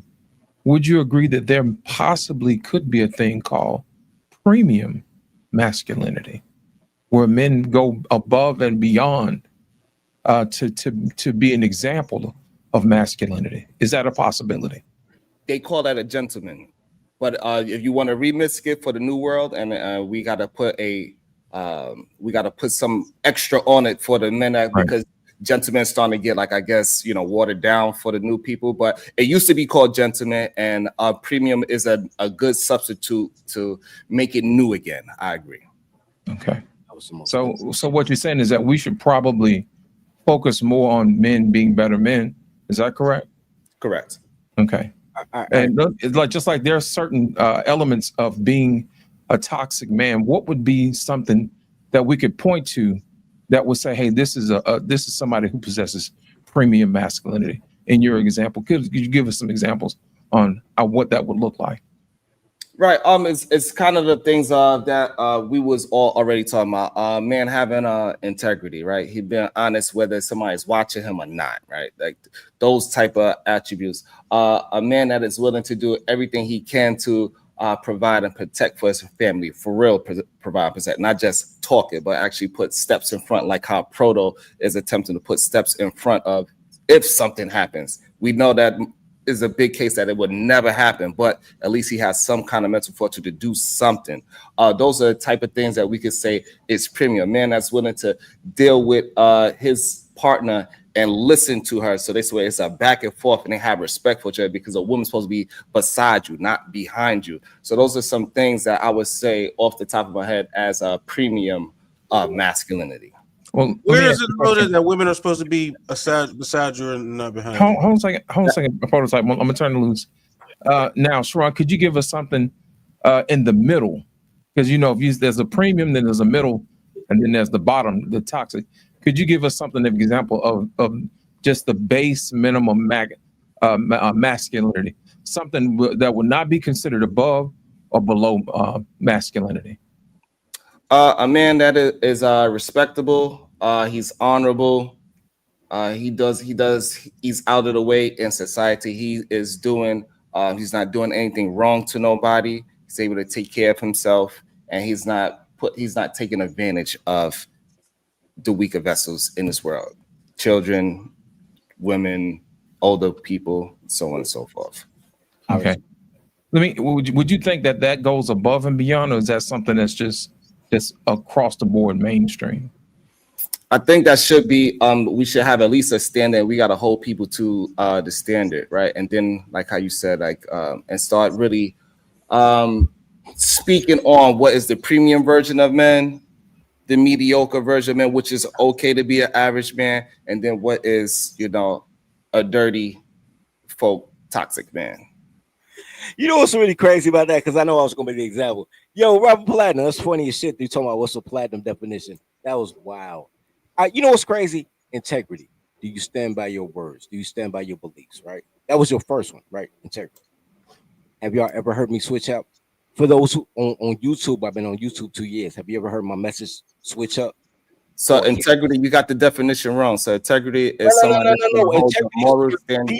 Yeah, I'm gonna tell you. I'm gonna tell you what you misunderstanding what integrity means. No. Because everything about your integrity is feminine, and I don't give a fuck about you sucking dick or want to be a woman that suck pussy. What I'm saying is nobody's ever said that I've robbed, raped, maimed anybody. Nobody can say that my message switched up. Nobody can say that, man, I did something today when I got a cash. I was like, I hated you on Tuesday, but Wednesday you sent me $5. I love you, bro. My integrity is not in question. Second thing was that you said was that men have a duty to protect people.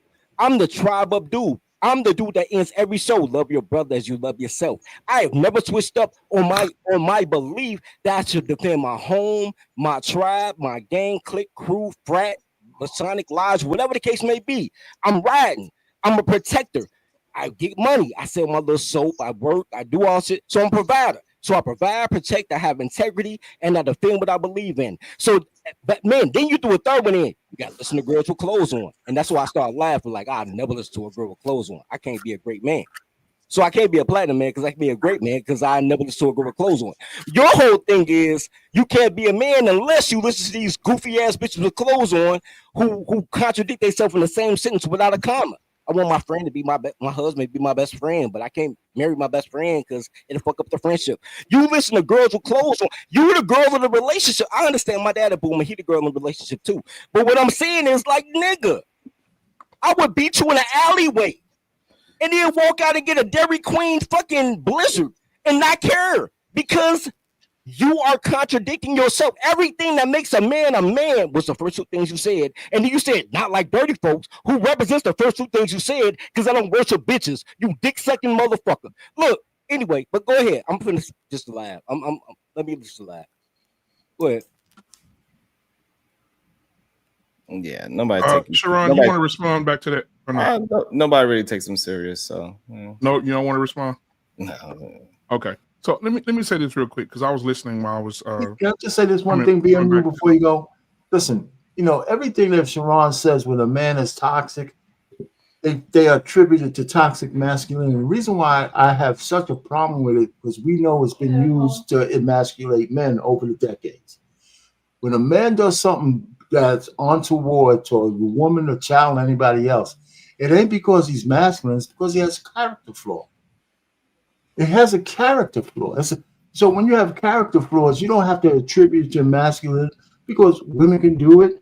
Anybody else can do it. So when you tie those two together, it has meaning, and it's been proliferated throughout society. And we used to have like stars. I mean, big Hollywood people coming up and saying, because you're masculine, you're toxic. The guy, Captain America, had a couple of public service announcements talking about what's his name, the white boy, Chris Evans. Chris Evans. Yeah, I'm saying, wait a minute, man. You know, so you're telling little boys this, right? And it's a bad message to proliferate. But yeah, there's bad men out there. We all know it, but it's not because of their masculinity that makes them bad. So period. The reason why you got to put it on there because he was attaching it to a pair of jeans, and then somebody come up and said, you know, if you outside wearing baggy pants, right? So it is a form of it, and we understand it. Maybe you would like to call it hyper masculinity. Fine, if you want to change the word, I think we should call it what it is: character flaws. I'm talking, brother. Well, yes, you interrupted people plenty of times, Sharon. I'm just saying we should call it what it is: character flaws. Yeah, maybe I don't know what you're talking about. I didn't interrupt nobody tonight. But regardless, you're talking over dirty folks for a second. I mean, come on. Again, I don't understand. Right, man, go ahead, man. But I hear you. We're gonna disagree on this, man. Go ahead, go finish, man. And see, like that's very disrespectful, right? That's not manly. I say finish, right? Jedi Mike. So this no, real quick before right. Jedi goes. This is what I was going to say when I was coming back to the house. It's good to have somebody on the panel that has been around me personally, like Mandrea. Like he met my family, he met my kids.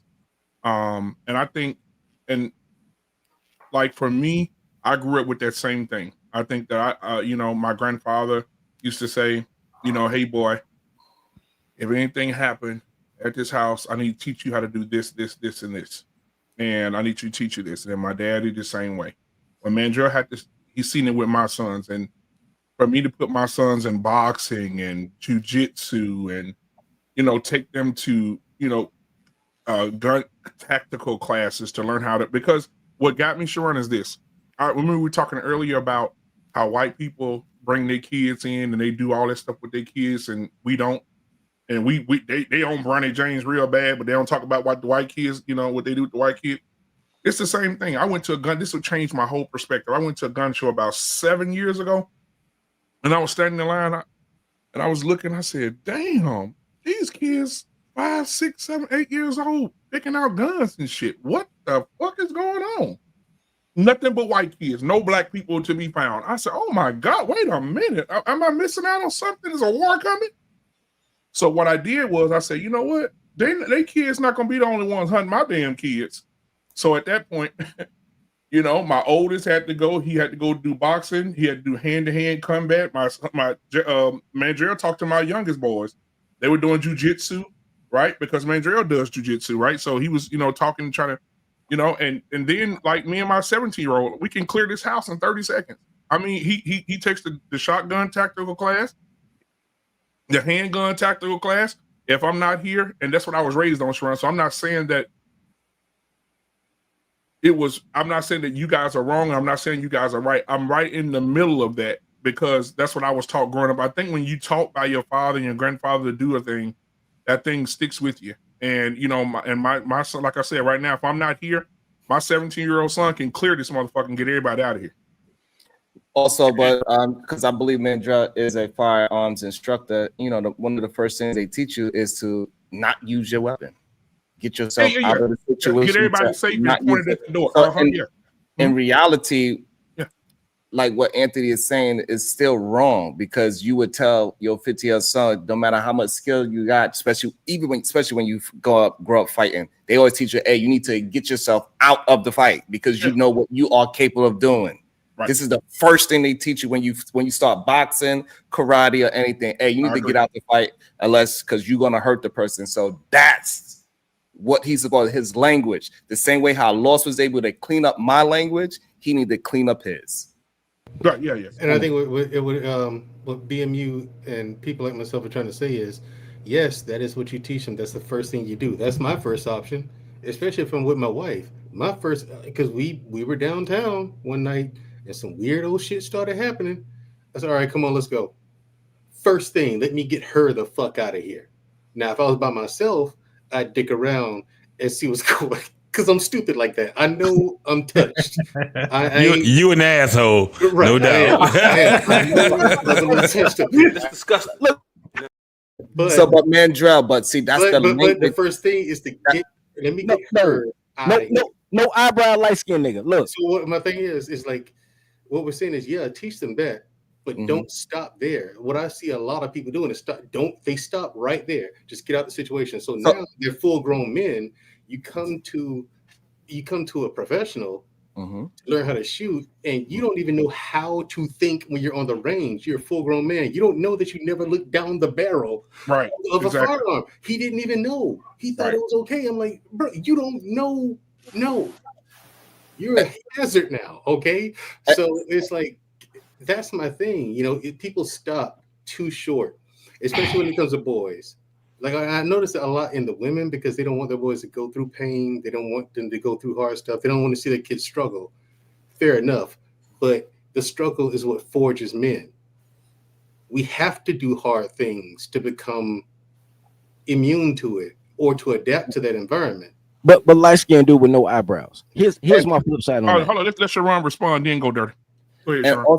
And also we gotta make sure that when the person that we are reviewing, he said what you said. Because if somebody was reviewing what you said, and then they disagree with that, and then we'll all be like, hey, you tripping, bro. He ain't saying what you said. We got to treat the language of what the person is saying, not put ourselves in it, or the skills that we hone in on ourselves, the things that we taught our children has nothing to do with what the BS that Anthony said and what he is pushing out to the world, especially when he says the American male. And if any black man here thinks that when other human beings hear American male, they think about somebody that look like me, you're delusional. All right. Here's my thing. I got my first black eye in my life. My first black eye from a 22 rifle scope. I was out shooting with my grandfather. My father's father. He was the president of this gun club in the Cook County Sheriff. And he took me to the gun range and I was ski shooting. And I put the 22 rifle looking at the scope, the kickback gave me a black eye. First black eye I ever got was hanging out with my granddad shooting a rifle. And during the course of all of that, he never told me, look, don't shoot people in the streets, though. I'm just showing you this. The first thing he told me was gun safety. But more than that, how to protect myself. And then the second lesson is, once you can protect yourself, trying to find some type of form of conflict resolution so you don't have to go wilding out everywhere. Right? And when at the end of the day on that still didn't make me the man of the house. That was my dad's dad, but I lived in my dad's house. So I got two other generation of men. If black women didn't spend enough time trying to find a lesser man so they can get a Sharon ass nigga that can't fight, and then blaming the world for not stepping up, they'll be all right. But once you become a man, you can read above a 5th grade level, you can fight, you can shoot, and then you don't have a parole officer. You might not get married to a black family. You might not have a black nuclear family because you don't have a parole officer. And what ends up happening is you have these skills, and now you're protecting yourself and your brethren, the people that you love, your sister, whoever the case may be. But that's not a generational thing, and that's not toxic masculinity. So on one hand, you want me to be able to fight, shoot, read a contract so I don't get ripped off, make money. But if I do all those things and say, yo, I ain't tolerating no dumb shit, then all of a sudden, hey man, don't be like dirty folks. Y'all is wild. But go ahead, Sharon. I see you raising your hand. Sharon, you want to respond? Okay. Mike, Jedi Mike in the building. What's going on, my brother?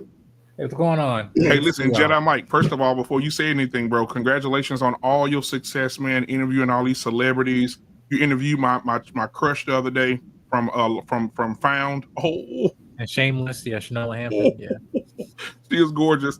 But anyway, man, and Halle Berry, I just can't get over to Halle Berry when you just hugged up with Halle Berry like y'all know each other. I just, you had your arm all around and taking a picture. I don't. Anyway, man, congratulations on all your success. When he interviewed Zoe Kravitz. I was like, what the fuck was that like? Halle and Lenny? Oh, he doing big things. Hey, Mike on it, bro. Hey, but you know what, though, Mike? Yeah, I got Jonathan Majors last week. Yeah, we have to uplift each other as men.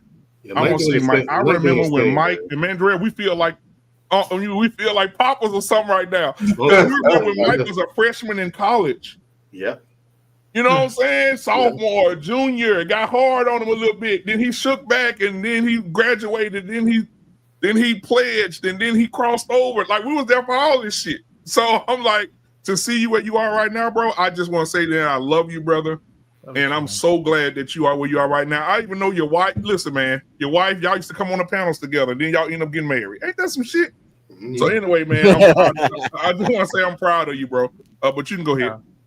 No, I appreciate y'all. No, actually speaking on that, kind of with this topic here, because talk about men of the current generation about this mindset. And I was hearing what everybody was talking about, which is why I got on the panel, because it's just like, because I'm like living like testament of, what positive masculinity, if you call it whatever, because you have to understand when you use the connotation of toxic masculinity, that is reprogramming of thinking that masculinity in itself by default is bad, and that it is not a common thing. Like, well, that's a very masculine thing to do. When you hear that now today in 2025, that does not come out in a positive conversation in the mainstream media, right? And now Anthony Mackie, when he said about the American male, you have to understand this is as PR as well as a pivot. before Captain America: Brave New World came out, he was talking about his thoughts about America, and then everybody went left and right, about what did you say, blah blah. So instead of not saying something that applied to all, not just making it just about black people, whatever, that's why he said the American male. As a journalist, I can tell you that is just PR saying the American male today in America, right? And now when he talks about certain things with his children, now yes, he's not with the child's mother, but it's still at the same time he's still actively involved in those kids' lives, and she allows him to still raise those boys in terms of, even if you're still staying with me, that's still your father, you still respect them, right? What he said, to me personally, I do not disagree with a word that he said in that at all. As a the young man under 30, 35, right? I'm gonna be 30 like in what, 2 or 3 years. Can you believe it? But what I'm saying is that in this current generation, there is an attack on masculinity because it was planned. It is planned. It is planned in terms of system, in media, entertainment, music, even in the food we eat. Why we have a increase in estrogen in males and lack of testosterone, because of the food we eat, right? All those things are part of that. Now, we're talking about saying that the masculine and the feminine, both are quintessential parts of society. I don't care, if we're all colors of rainbow, whatever. I'm just talking about a basic human condition, right? And saying that today, when we talk about the rise of the grown male, not the grown man, right? That's what it causes the increase of what we call the term the incel. I don't want to go mow the grass. I can just get somebody to do that.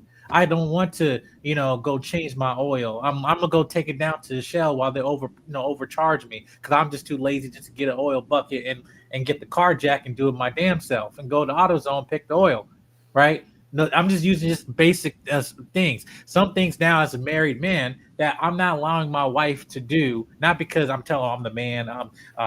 She's not supposed to, submission, right? No, there's certain things that in my presence that she does not have to do, and that just should be not things that are given should not have to be explained. So I understand what Sharon was talking about. I feel also there's another part of that conversation that's very dangerous that I feel like a lot of men are not doing understanding, because I seen a lot of men on social media getting mad what he's saying. It's like, why would us men gotta be blah blah like this and be forced the way of the world? Listen, my father, who's 65 years old, pastor, retired Navy, he told me this in one of his favorite films of all time was The Godfather, and one of the lines in those films was, women and children can afford to be foolish, but men cannot afford to be foolish because it costs too much.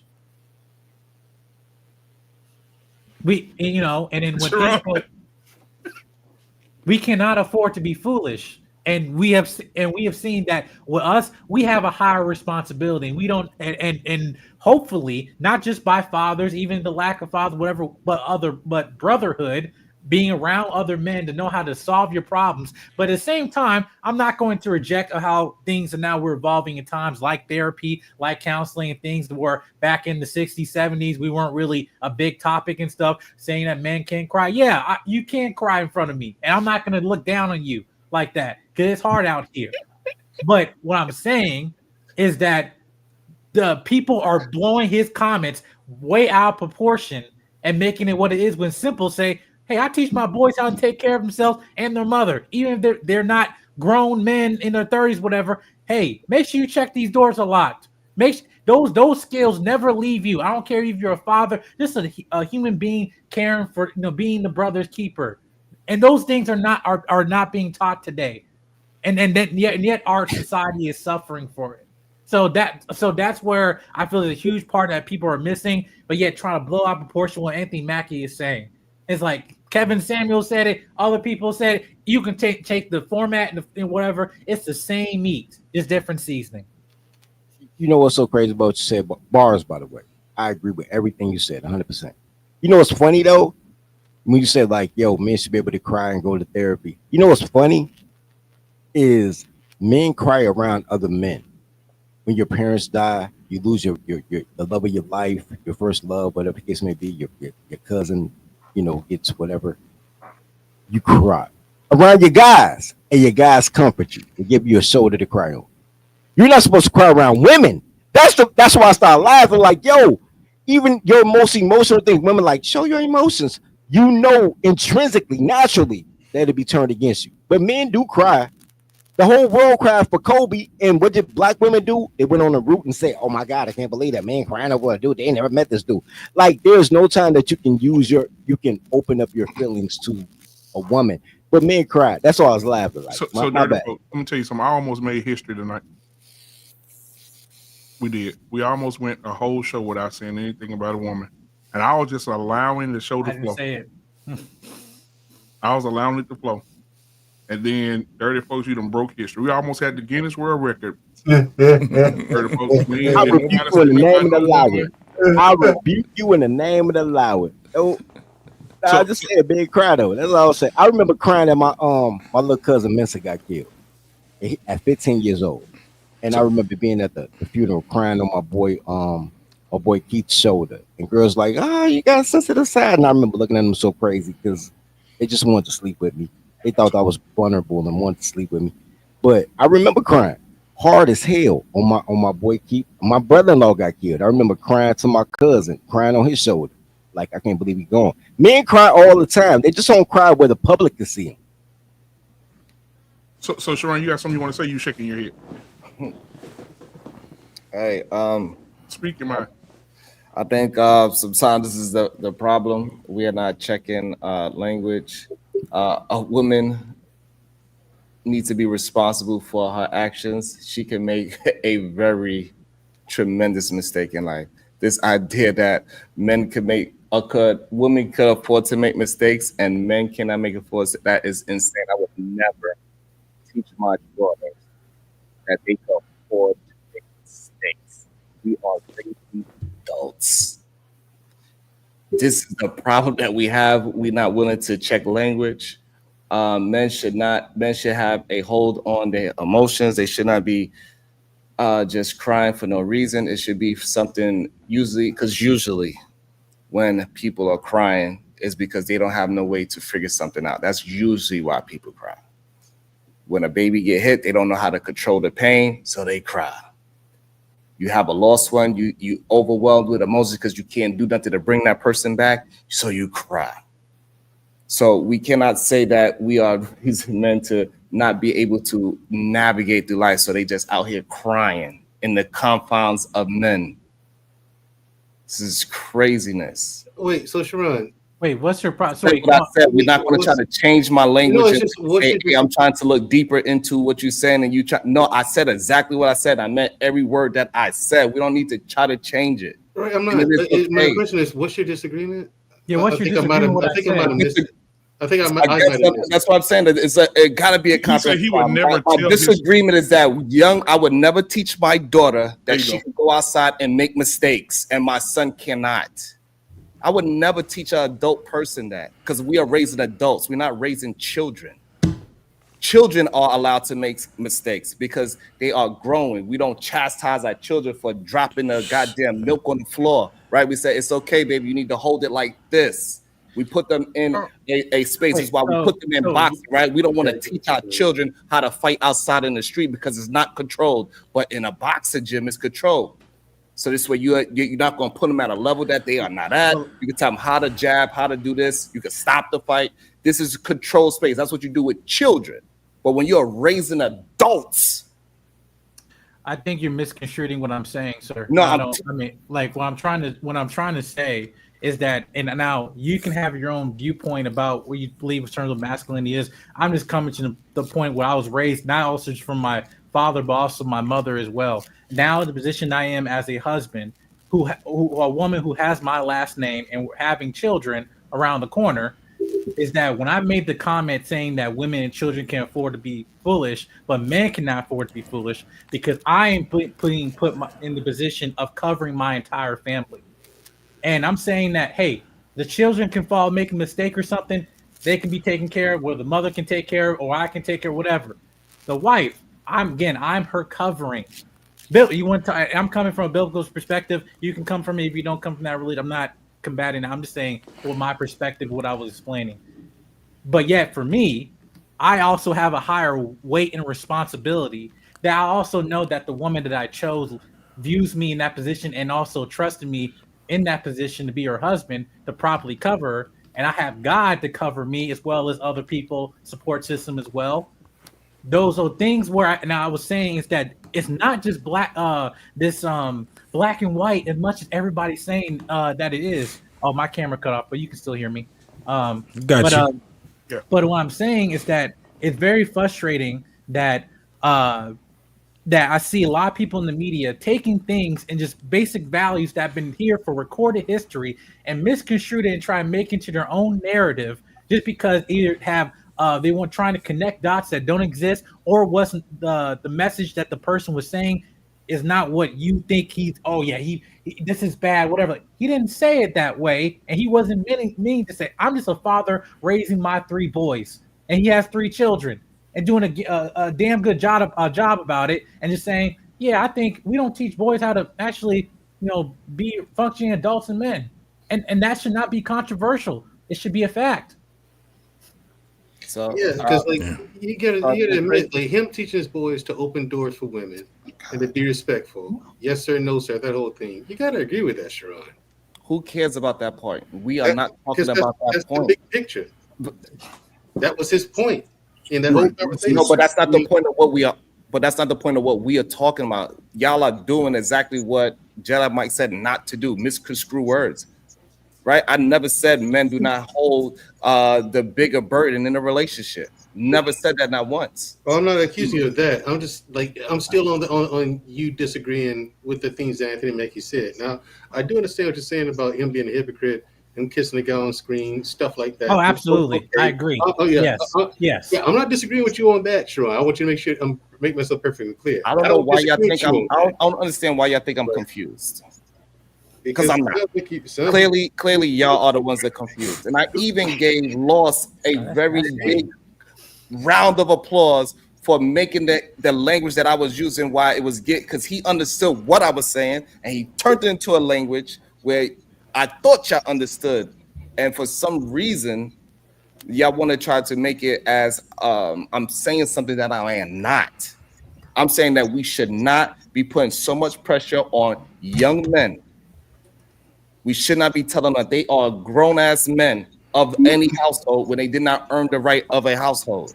So start putting in their mind that they are men, they're gonna start moving like it. This is why in our community, a lot of young boys, like Dirty Fro was saying earlier, they want to be 12-year-olds and try to take care of their mother. And they go out there and do grow things, get themselves hurt. They go and get themselves into situations where they most likely cannot defend themselves. We know what Dirty Folks is talking about. A lot of young boys get themselves in trouble because of that I'm a man of the house mentality. And we are, and I'm trying to, Jedi, I understand that you're young and maybe you didn't get the chance to experience those type of situations, but you should be able to recognize what I'm saying, that it is dangerous what he is saying.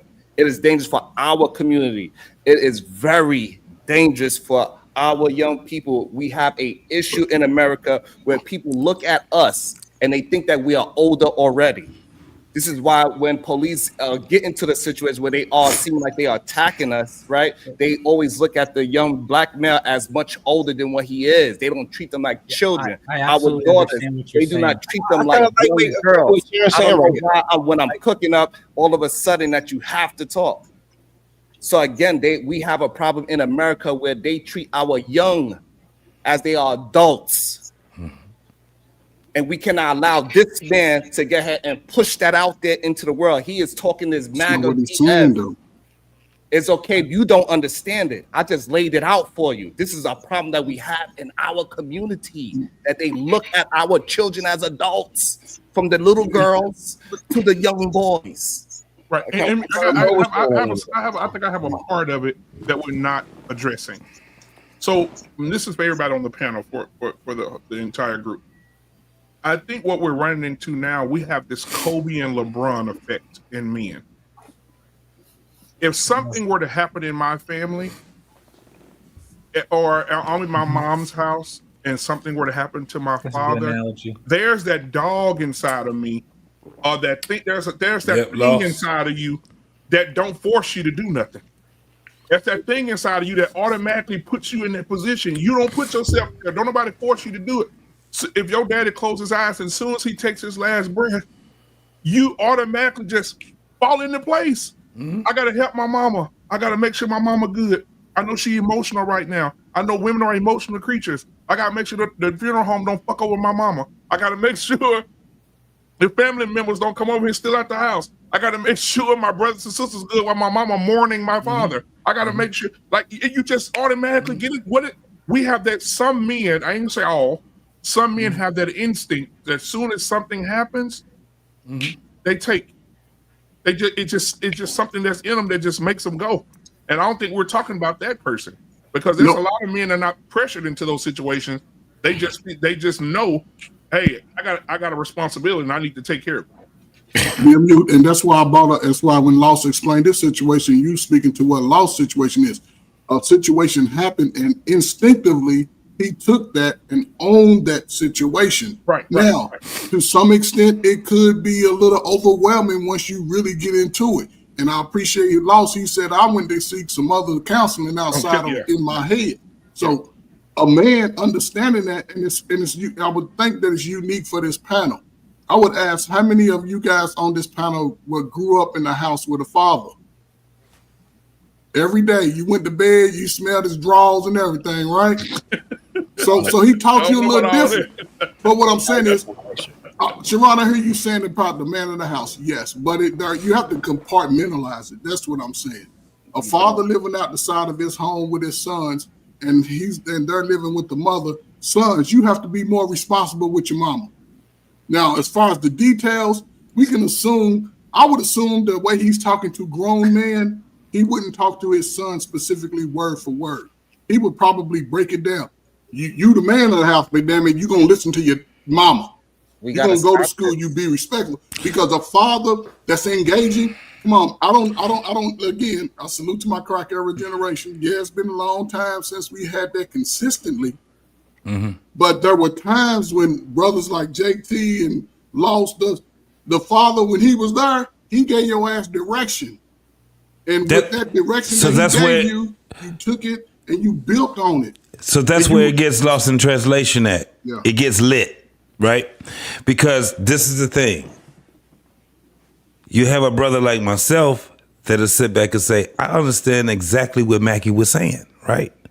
Because my father, again, and Sharon, that's why I was saying that it was the semantics of what he was saying. My father never told me I was the man of the house, right? He told me I was responsible. And somebody else said it earlier. When it comes down to it, these are tasks that you have to get so you could be up under your own and you can create your own umbrella when it comes down to it. This is the thing. It's going to get lost in translation because we have a group of men that was raised with just mama, and then we have a group of men that was raised with dad and mom, right? Very few of us was just raised with dad. But what I'm saying is this. When we're talking about this thing called masculinity, I agree with Mandrell. I don't think that it's toxic masculinity. It can the message it comes to us and it just clicks in for us to say I got to be a man. Just like what somebody just said it. I got to get my mama a house. I think Sharon, you was the one that was saying it. I got to get my mama a house. I got to take care of my mama. I got to do these things. The reason being is because the message is just being misconstrued. That's all it is when it comes down to us. We got to figure this shit the fuck out. As men, we got to figure it out. This is where it comes down to us having the conversation with one another from all walks of life. The greatest thing right now that we have right now is that we could talk not only just because we have different walks of life, but we from different states, different providence, countries, all these different things. So at the end of the day, what we're trying to do now, we're trying to get our younger folks to figure it out. All of us, I think the youngest motherfucker on this panel is Jedi Mike. Yes, he is. He's like our kids close to their age, right? Our son's age. I'll be 20. I'll be 27 this year. Yeah, I got a daughter that's 28 that's about to be 29 this year. So what we're doing is we're figuring out. This is why it's important for us. And people keep thinking that this is some bullshit, but it's not. Having these panels is very important for us to have it. It's the reason being is because shit is so goddamn cliched and twisted. We have to have honest conversations with each other. You know, we have to do it. Right, hold on, dirty folks. And again, I don't want to misconstrue anything about what I said earlier. I want to make sure I'm clear. What I'm saying is there are certain boys out there who was raised a certain way and they have lost their fathers or lost that uncle or that grandfather. And they instinctively say, hey, I want to be like granddaddy. And you automatically say, you take that responsibility on. Not saying it's healthy or not healthy, but some young men take on that role. And that's why, back in the day, when I was driving back, I heard somebody say something about living on the farm. And I'm like, wow, that is amazing, because you do. At a very early age of 8, 9 years old, you're wrestling with goats. Yeah, you flipping over pigs, you shooting wild dogs, keeping from killing the calves, that they just had. They just gave birth to. So you learn a lot of things. And I think that now in 2025, we no longer have to do that. And so now a lot of stuff has shifted, guys. And also I want to say, Zach, Sharon. I think we got to really pay attention, right? So when we brought up the toxic anything, me and Lost, we came up with new analogies. We broke it down. We had a whole conversation about what it actually is and how we should be using it. And we cannot just throw that out because our feelings. We are men. Once you get new information while we having a conversation, we need to implement that today, not tomorrow. That shit ain't on the goddamn calendar. I'm only going to adjust that. So once Lost was able to clean it up, I mean, he did a masterful job of what man of the house means. It is nobody that can refute what he said about the man of the house thing. We should not be giving young people the responsibility of adults, because if you are able to give your 50-year-old the responsibility of adult, what is he gonna look at you now? What did you earn? Somebody must have gave it to you too, Dad. You just gave it to me. So again, because we keep trying to make it seem like young people don't have their own idea. This is the reason why kids buck up. Not only to mention, we never even brought into the fact that he's not in that household. Well, you telling your son you the man household. He took a long route, but I agree with Let me respond to Sharon. What if that woman brings a man in the house? Now we have 2 men in the house? So, no, right, Sharon. So let me tell you this. I was talking. I know you guys were talking about that part where you're telling him he's the man of the house. I'm talking about the actual young men that just take that, just feel like they have to do it, right? Correct. But let me say this, and because with my nephew, and shout out to him, my brother-in-law passed away about almost a year now, maybe. Yeah, he passed away. And my nephew, he is 14 years old. And that instinctive thing I just talked to you about, it happened immediately. When his daddy passed away, he was at the funeral. And I'm telling him, hey, man, that's your dad. You got to let it out. You can't hold that shit in. It's going to make you sick. You know what I'm saying? I'm telling him, you got to let that shit out. I got to be strong for mama. I said, no, you don't. You got to let that shit out because you're going to be sick. You're going to be sick. And I said, you got to go up there and see your dad. I'm going to walk up there with you to see your daddy. He said, I need to walk with mama. Everything was mama. I need to do mama. Everything about mama. So what we did was I talked to my sister, and my sister said, hey, listen, we're going to just start sending them out with his young cousins so he can be his age, right? Be around people his age. And it started to, it works. Even now it works. And I try to talk to him every day. All right, because he's so far away from me. He's in Louisiana, I'm in Texas. So I just try to talk to him every day, but he still have those moments where he feels like he need to be the man of the house. And so I agree with I'm not saying I disagree with anybody. I don't disagree with Lost, because Lost, you did like you said, a masterful job of explaining that. Yeah. But I think we didn't with a LeBron and a Kobe situation. I think that you had some men 40 years ago and counting that had that dog in them like Kobe. Then you have the LeBrons who are good, but hey, I need some help getting there. All right. Let's look. Number one, credit to Sharon, man. He took the long route, but I kind of agree with his synopsis. Like, here's my thing, BMU. Besides the fact you were on a death row poster, I don't know why your head is floating on black. But besides that, though, bro, anything that I did for my mother was really for my father. I understand that my mother is my dad's baby mom. That's his wife too, but y'all slept together. That's your baby mama. That she's not my mother is not my responsibility. But that's because my father did, right? If my father wasn't there, I don't know what what the ratio would be. But my father's always been there, so I don't concern myself with it. That's your baby mama. You deal with her, and y'all be all right? When hierarchy comes, when you get off of titles, right? At a certain age, your mother and father stop being your mom and dad.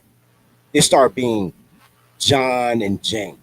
And the day, whatever, 30s, 40s, whatever, when you meet your real parents, like who they were when they met each other, not mom and dad, the title, but you meet who they are as a person, then you get to reevaluate. Like, yo, would I choose y'all to be my parents if I could choose my own parents? You know what I mean? When you're young, you go off the title. That's my mama. I gotta react. That's my dad. But you don't really react when it's your dad. Like, there's no grace for being a man. None. People tell you only get one mama, but shit, anybody can be the dad, whoever mama choose, right? You can get stepdad, real dad, mentor, coach. Anybody can be their dad, but you only get one mama. When I watch men disrespect manhood, it hurts my feelings. You minimize yourself to excoriate a woman to a higher position, like that's your mother. And she is, but she's my dad's baby mama. And once you do that, then you put yourself in the position of doing all the things that other people tell you, whether it's your uncles, whoever, tell you that a man should be. But that's not your role.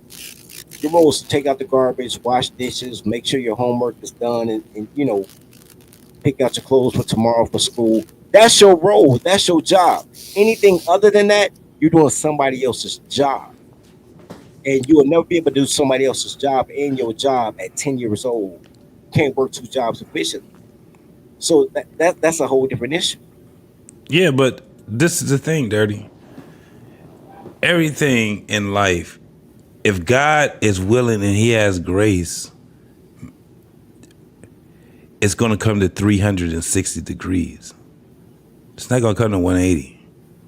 I'm living at 360 degrees right now. My father took care of me. He taught me how to tie my shoes. My mama, she taught me how to do certain things. He taught me how to do certain things. They older. My father passed away instantly. My mama had 2 boys. Either one of us could cover her, right? I covered her by saying, nope, you come into the house here. My brother covered her in other ways, right? She's covered. My mama, from 18 years old, she went from her daddy to her husband. She went from her husband to her kids, right? That shit right there, that's not something that you can teach somebody. That's something that you learn from life. Yeah. What I'm seeing right now, my mother has been covered her whole life. I said, well, God had grace on her. He had so much grace on her where she went from father to husband to sons. If I pass away, she still has another son. If he passed away, she still has another son. You dig what I'm saying? Now, this is the thing. We just like our father. I'm a man. I stand on everything 10 toes down that I believe in. But I'm also a generous guy. Like we talked about that before. I'm not a nice guy where you could pet this nigga on the head type of nigga. I ain't that dude. I'm just good. You could get along with me. But you say some crazy ass shit to me, it's on and popping. You dig what I'm saying? And I got that from my dad, and he got that from his dad. He didn't know his father. He made sure that I knew him. My father he stayed as long as he could. Let me tell you one thing about us as being men.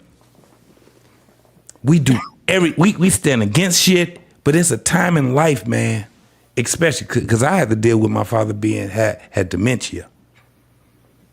Once we had to take his license away, y'all know how hard, if you don't know this shit right here, you know how hard it is to try to tell an adult that they can't be adult no more? That shit is hard as fuck. Once we told my father we had to take his license, 10 days, he was out of here.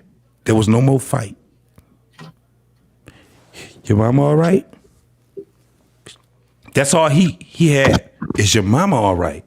He didn't care nothing about if we was all right. He knew we was all right. He knew we was all right when we was 12 and 13, 14, 15 years old. He knew we was all right. This is why what Mackie said, I can't disagree with it. Because what he did was instill a form of manhood in us at an early age. When I fell and I hurt myself, when my teeth got knocked out, my father was like, he looked at it and was like, you gonna be all right. You dig what I'm saying? You gonna be all right. You gonna be all right. And he taught my mama, don't baby them boys. Don't baby them. Now I understand now why he said that. Yeah. It was easy for the transition. My mother, to this day, my father died 2 years ago. My mother she still hurts, but it ain't the hurt that she can have if she ain't had no covering. She got covering right now. It's the same thing that we try to instill in our children, right? With our boys, this is what's fucked up. Sharon, this is what's fucked up right now, bro. We don't have that with women and men being in conjunction with each other anymore. So we gotta survive a different type of way. So we gotta have a different type of way thinking. And I'm talking about the next generation and the generation that comes after that, right? Mm-hmm. This is where we have to have these conversations now because times have changed drastically. So being a man and being a woman is very important. Hey, somebody got That's dirty, folk. I told him to get that Family Dollar ass microphone and turn it on. I'm gonna end it with this right here, y'all. What Mackie said, it absolutely was true. Now, him being in the world that he's in, that's where it gets to a point where I'll be like, So now we have to talk about the message and the messenger.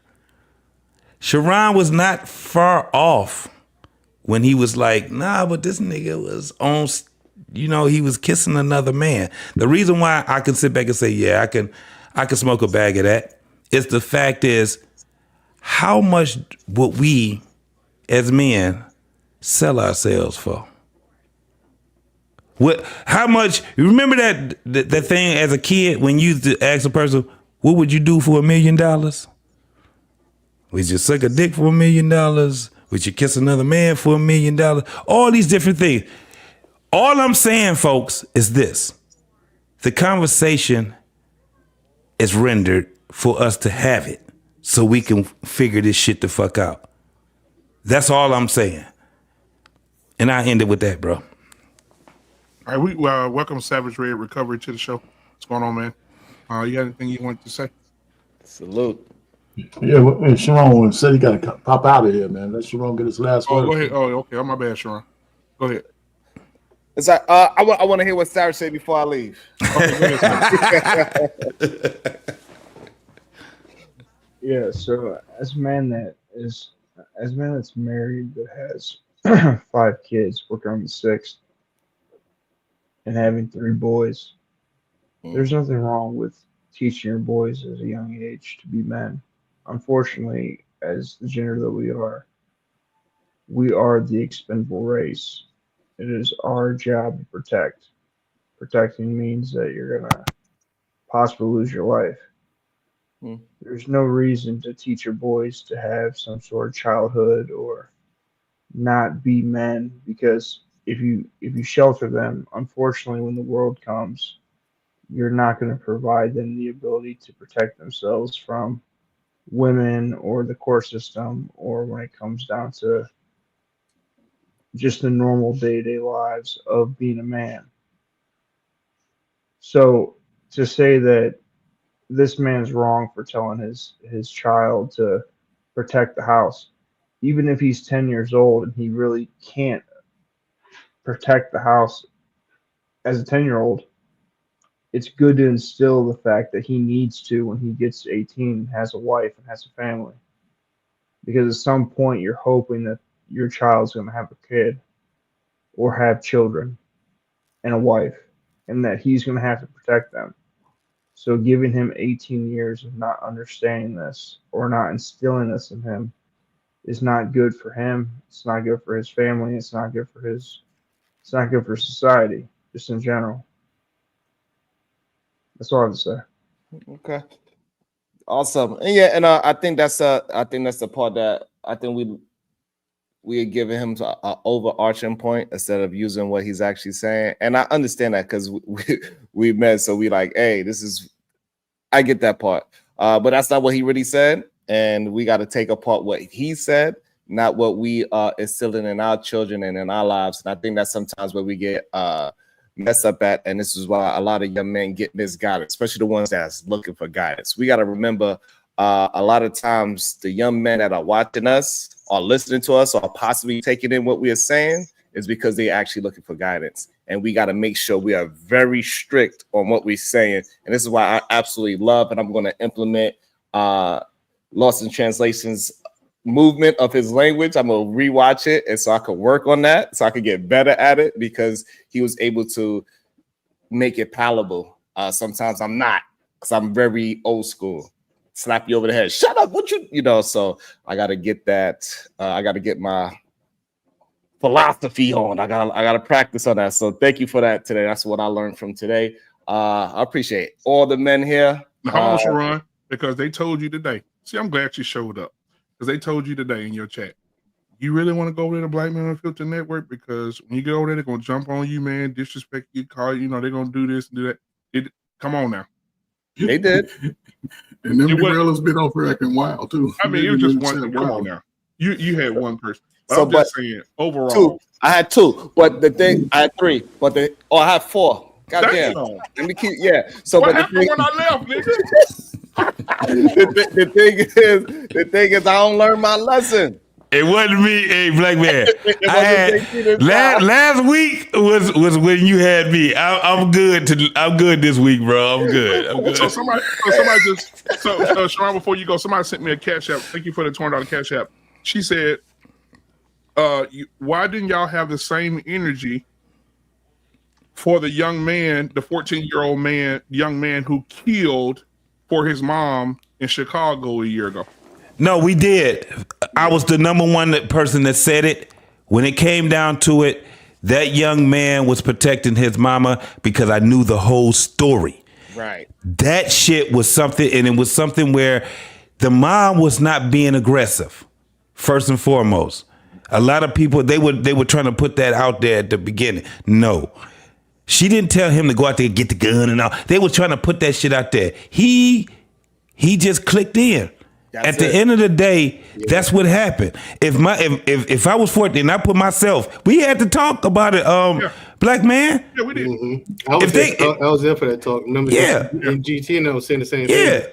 Nigga, if my mama, I'm 14 and my mama sitting there and a nigga talking to my mama, you say one thing, I'll pop you in your mouth. Nigga, I'm going to the car. I guarantee I'm gonna lay that nigga the fuck down. At 14, we ain't no stupid ass kids at 14. Dog, they calling these niggas YNs, right? At 14.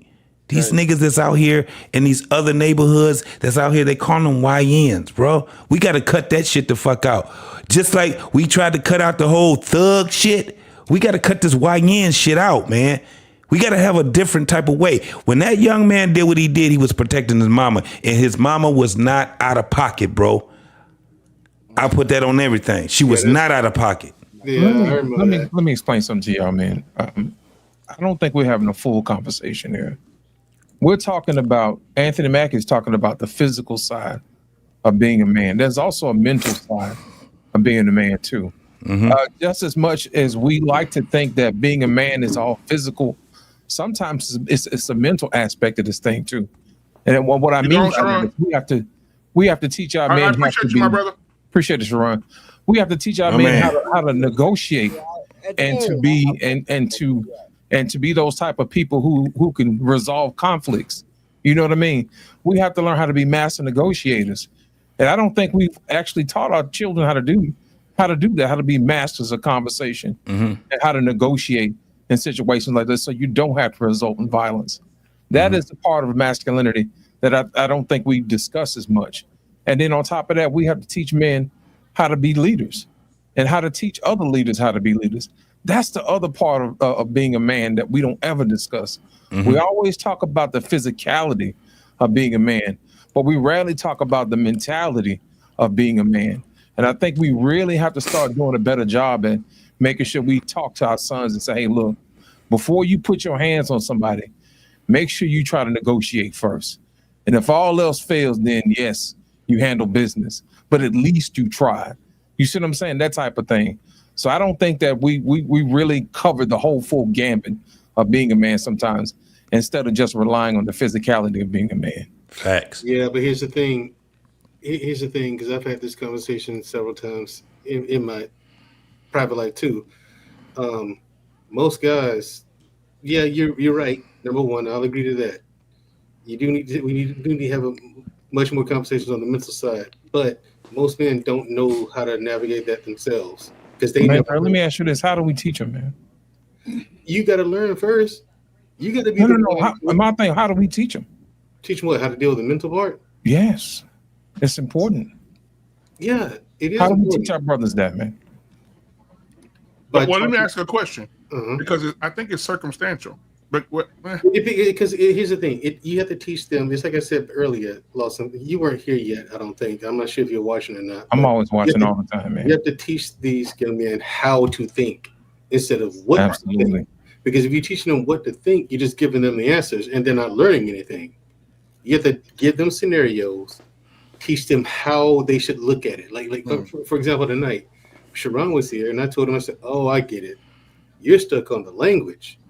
And stuck on things he done is, like on another TV show, We Kiss a Man and stuff like that. But the question tonight is, what do you think of what he said in this clip? Sharon was so distracted by the other things about Anthony Mackie that he went off topic and didn't realize he did. So teaching us how to think is like, first of all, listen to Black Man Foot's question. Mandrell, what do you think of what he said in this clip? I agreed 100%. And I stuck right there. And a lot of times, and then he came in and said what Sharon said, but in a different way. You know what I'm saying? But thing is, recognizing the differences and recognizing the question and the point of the question. Then let's look at this video. What was the point of what Anthony Mackie said in the video? Recognizing the point of it. This is how to think. This ain't what to think. You're not pointing anything out to me and say, hey, like take Kendrick Lamar's Super Bowl performance. So much messaging in that thing, man. Every time you watch it, you see something different. But people who don't know how to think, they just see one thing and it's linear. Oh, it's woke, it's DEI, it's black. It's like, no, it's super woke. Right. Miss all of the things. Did you even watch the performance? You know what I'm saying? Yeah. A lot of people, there are people who get it, some people who get some of it, and people who don't get it at all. So teaching these boys how to think is crucial because then they can actually navigate life. That's word. I agree. Go ahead, Savage. Go ahead, Savage. Shout out to Savage. So the problem with that is, unfortunately, if you have a family that has 6 kids, not all 6 kids are going to be Elon Musk. Right. Like, so at the end of the day, I got 6 kids, Sam, so I understand. Yeah. He's like, right. some, like, from birth, some of your kids are going to show behaviors that are just their own behaviors. You preaching So, today. like, all you can do is give them the knowledge. We can't talk about things as if, like, if you do a thing, then it's going to work out with A for all the kids. This is not how it is. Right. Like, anyone that's a parent knows that you can try and instill as many principles into a child as you want. Some of those children are going to take it and some are not. So trying to cater a conversation or a learning lesson into a way to catch everybody, it's just not realistic. That's just not how it works. It's not what's going to happen. Unfortunately, some people are going to fall. Some people are going to fall through the cracks. It's just how life goes. Everyone has free will and everyone can make their own choices. And some people are just pre-wired to not do those things. That's right. And some people are just lazy, Savage. Savage is right. Savage is right. You know what? Some people who do it, some people gonna get it, some people are not. And with Mandrell meeting my family and my children, he knows it. I have a son named Kobe. I have a son named Jabari. I have a son named JJ. Kobe is he's the thinker. That damn Kobe, man. He's a thinker. So Kobe's going to think everything through before he does anything. Violent, fight, anything. He's going to think anything too. JJ? No thinking. No thought at all. If you piss JJ off, he hit you in the mouth immediately. There's no He's not about to do no talking. He don't want to do no talking. It's a phone call from the school. Hey, we got JJ in the office. He didn't hit a kid in the nose. So it's like they're like he said, when you having multiple children, you see that. Even my girls, Marlena, laid back, thinker, smart. Maya, laid back, thinker, but like JJ. And that's the thing. I'm like, Maya, baby, you can't be this. So I'm telling her every day, baby, you're beautiful. You got to stay in your femininity. That wig is short. She got a short ass wig. And so her and JJ are just alike, but her and Kobe are the twins. So this shit is crazy. Well, you already know twins are with their personality is polar opposites. Yeah. They're definitely opposites. Yeah. JT, we're talking about with JJ, man. From brain to fist, there's no filter there. It's just instant. I would only say he's got that gene from his dad. He probably is younger. But I'll say this to the whole equalizer to everything, really, to the messages that I hear everyone speaking from that have understood, I guess, throughout their lives and things. The whole equalizer is the father. The message of the father. Despite how many children we have, I agree. Yes, we're going to teach our children to be confident, competent, and have courage. That's what a son is going to do with a father. And if a father could give the message, whether Mackie did it, regardless of him being with the mother or not, if fathers had an opportunity to give those messages to their son and daughters, a lot of the behaviors from the younger generation have changed. We're looking at 35, 40-year-old people on the internet who've already walked the damn gauntlet. Had kids early, teenagers, baby mama, baby daddy, had a job, lost a job, gained 60 pounds, lost 60 pounds, smoked weed, drank. So the message is going to get a little misconstrued. Went to AA. Yeah, see, then I had all the problems. But this is what I'm saying. I think Madra said, as far as the message, I think the message that some people have, it's not made for the 30 and over. It has to go to the younger generation. But nobody's because I'm seeing that people in their 40s, their kids are 15, 16, and they're crashing out a whole lot earlier. They're giving up on life. They think 30 is old. They out here just doing so much wild shit in the streets. Then everybody say, well, the greatest default that we can give any of our children going forward is the father or righteous man. Don't have to necessarily be the father, but we have to get out of our feelings about what he did to us or what she did to us and allow the children to have both of our dumbass energy. Right, because regardless if I'm around the kids or not, the kid's still dumb and slow. And if they living with the mom, the kid's still a little slow. And I'm being facetious when I say that. But the default is if both parents are allowed to give the message, they're going to encourage their children to be better. So 10 years from now, y'all kids will be adults too. Will you still want your kids to be struggling, not have a determination about what they want to do? Do you want a grandchild at 30, 35? I don't. But, everybody's different. So salute to the fathers, man, and the mothers that understand, man. So this shit is ridiculous. All right, Savage, go ahead and finish up what you was going to say.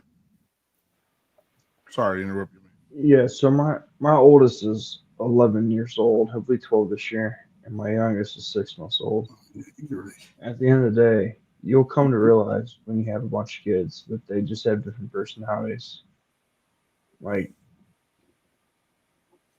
like when it comes down to genetics, like you might have a kid that looks like your grandfather and doesn't look like you at all.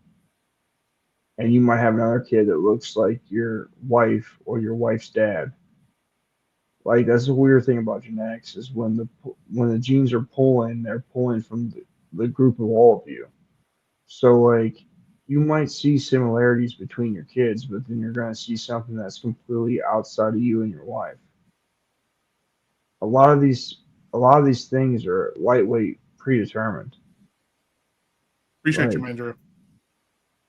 Like I have blue eyes. My wife got mad at me that our first child didn't have blue eyes. Nothing I could control. Like at the end of the day, all you can do is give them the best information that they can possibly have. And then once they hit 18, that's it. Like they can choose to do whatever it is they're gonna do. There isn't a 100% fix for all these situations. But the most important thing is being a father and being a part of their lives. You're going to win the majority of your kids over by being in their life and being there.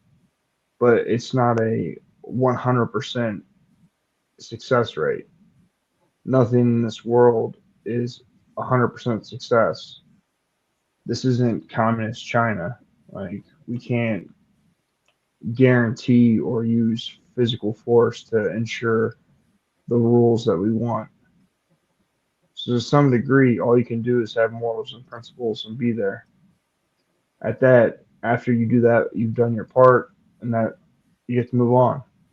They're gonna make their own wills, and hopefully at some point they're gonna learn that what you instilled in them was important, and they'll correct themselves. All right, thank you Like, so man, much. I got a question for you, man. Yeah, Before we wrap this up, quick question for you: if a father being in a home is so important, then why don't we make the home more hospitable for him to be there? Why is it a hostile place? Hey, lost. You come on, man. Listen, you don't. Come on, I need an answer, man. Lost. You are absolutely. I agree with you 1,000%. I think the house should be hospitable. I think when we look at phrases when people say and women and men say it together, that pressure is made for shoulders and not for hips. Yeah. I think that then the person that has the most pressure, their pipes should be regulated often.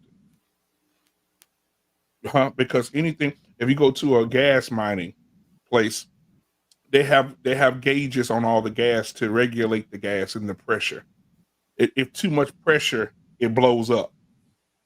And I think men are those gas. I think men are those gas facilities, and we're pumping all day. We pumping all day. We pumping all day, and we pumping all day. And when it's time for us to get into rest mode, somebody comes in and hits the wrong damn button, and now boom, and now we're the bad guy because we blown up.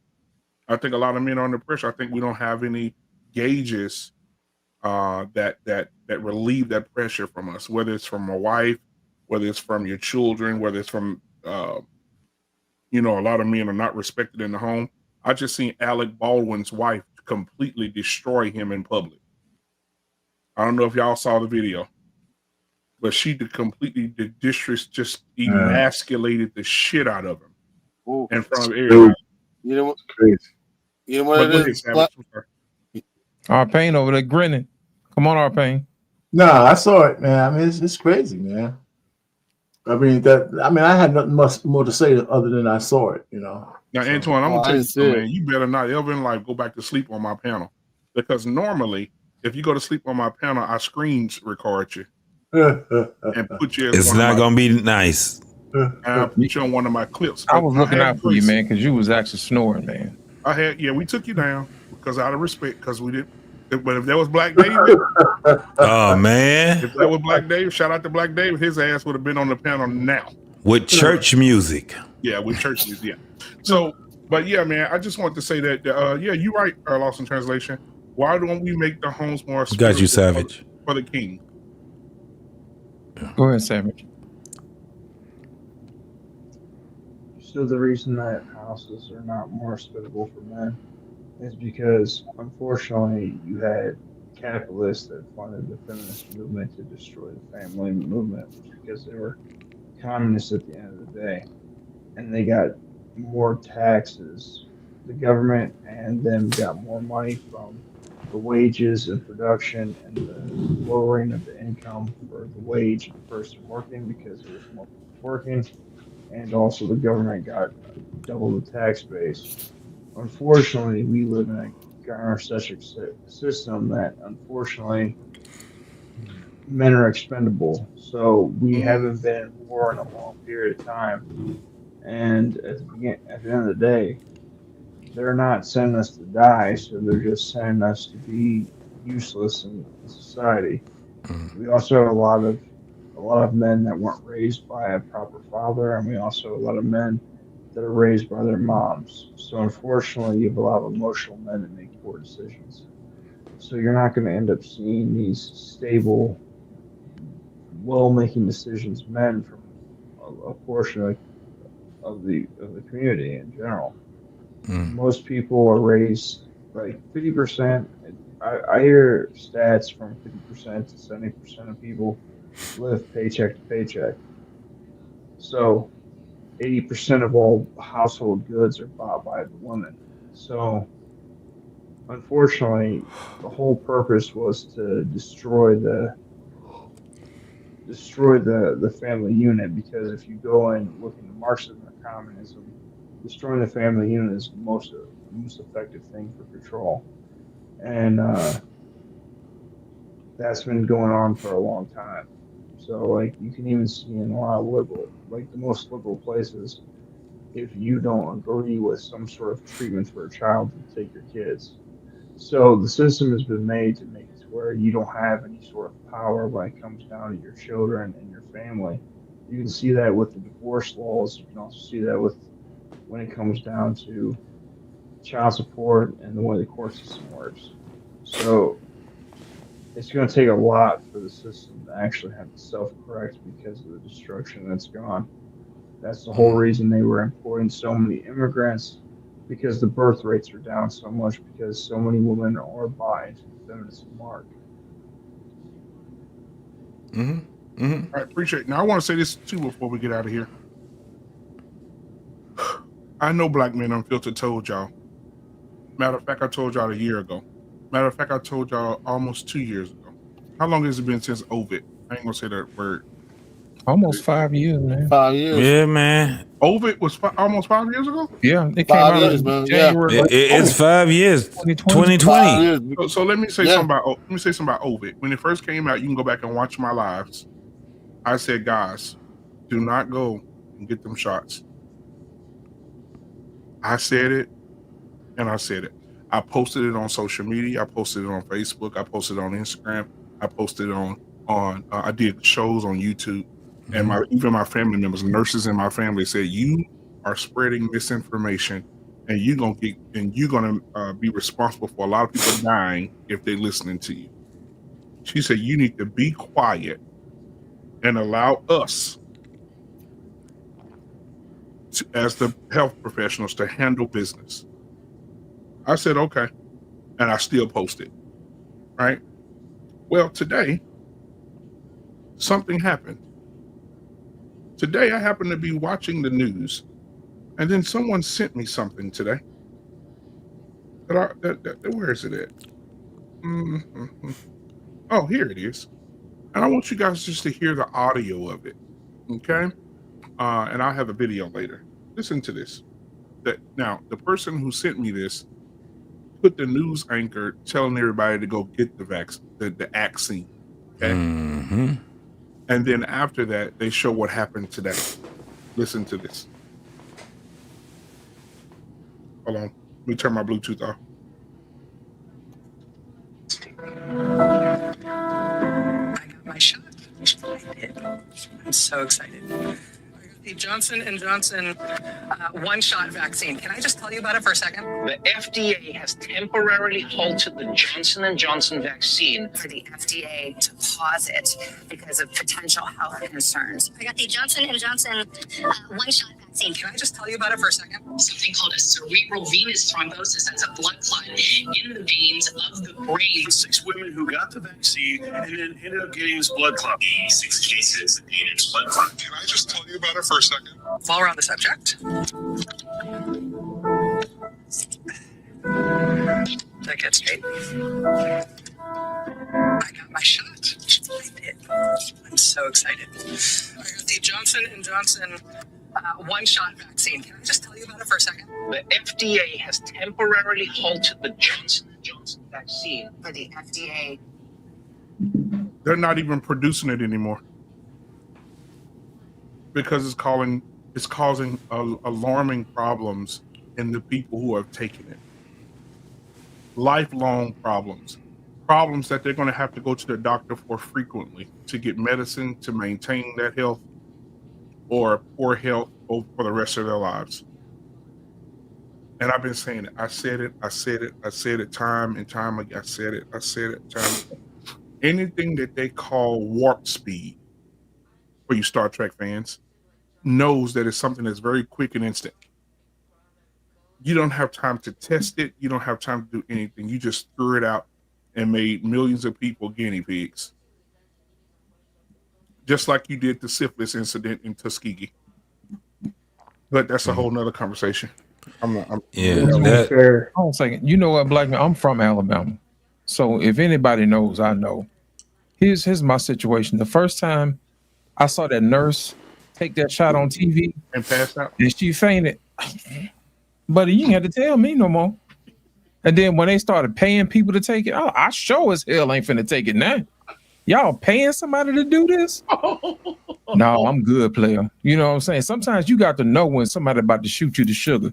Let me explain something to y'all, man. Sometimes it takes 10 years for them to pass a medication. You know what I'm saying, by the FDA. And you mean to tell me these people already had millions of doses ready to go in a moment's notice? Yep. How did you already know? You see what I'm saying? How did you already know what to make? How did you make it so fast? You see what I'm saying? Those are the questions. Did you already have it ready to go before this thing broke out? Those are some of the questions that you have to ask yourself, man. You have to use your critical thinking skills. And I don't think a lot of people, you know, out of fear, they just ran out there and did that. So I just think it's a shame, man. You know what I'm saying? Because there's a lot of people that's having ailments after the fact. I've had family members who have been sick almost a year in the hospital, you know, behind that mess. And I think it's probably going to be some other things that come out over the next few years where it's going to be worse than what we think it is. But at the end of the day, we have to start using our minds, man, and just say, hey, something don't seem right. Go ahead, Savage. Before Savage goes, I also want to say this. Guys, we talk about relationships, we talk about family, and we talk about what we talked about tonight, manhood. But there are some other things we need to talk about that's weird. And I think we used to talk, we definitely talk about USOs. I think we used to talk about USOs. I think we used to talk about UFOs. I think we should talk UAPs. about UAP. Man, today they discovered that the Mariana Trench is not the deepest place in the ocean anymore. So because they sent a robot down to the bottom of another part, under like another trench, and the damn robot went down 48,000 fucking feet. That's higher than a plane flies up in the air. Before it disconnected from its robotic remote control, that motherfucker was almost at 50,000 depth. And when they were there, guess what they discovered? The man said they discovered a new species of killer whales that you've never laid your eyes on before. Guaranteed. I heard about that. I remember being you. I remember when. But the ground, I'm gonna say this, and you can cook. Then the ground shaking up too on Earth in Egypt, 6,500 feet under the pyramids of Giza. They found a whole fucking room. They sent a robot down there and found a whole room full of gold, whole room full of fucking shit they ain't never seen before in their life. And guess what happened the next day? It was gone. No, they closed it off. They sealed it. Google it. We would too. They said, the people in Egypt or something said they sealed it and they won't let nobody go in there. If we had control over it too, we'll seal that bitch off too. Go ahead, Sal. Everybody black can have a gold chain. So unfortunately, if you look back at what was going on during the time of the 19, they were saying that it was going to take 10 years to get a vaccine. Mm-hmm. So either they came out with a crappy vaccine that allowed people to come out of their houses, or you were going to be locked down for 10 years. Yeah. So, like, regardless if you like Trump or not like Trump, Trump never pushed a mandatory experiment. Never. So, at the end of the day, you have a lot of different factions of the government and factions of power that are doing certain things. Like, if you look back 10 years ago of Bill Gates was talking about being able to eliminate 15% of the population through vaccination. So, like, a lot of the things that we hear and we see are not necessarily it's deeper than what we think it is. Yeah.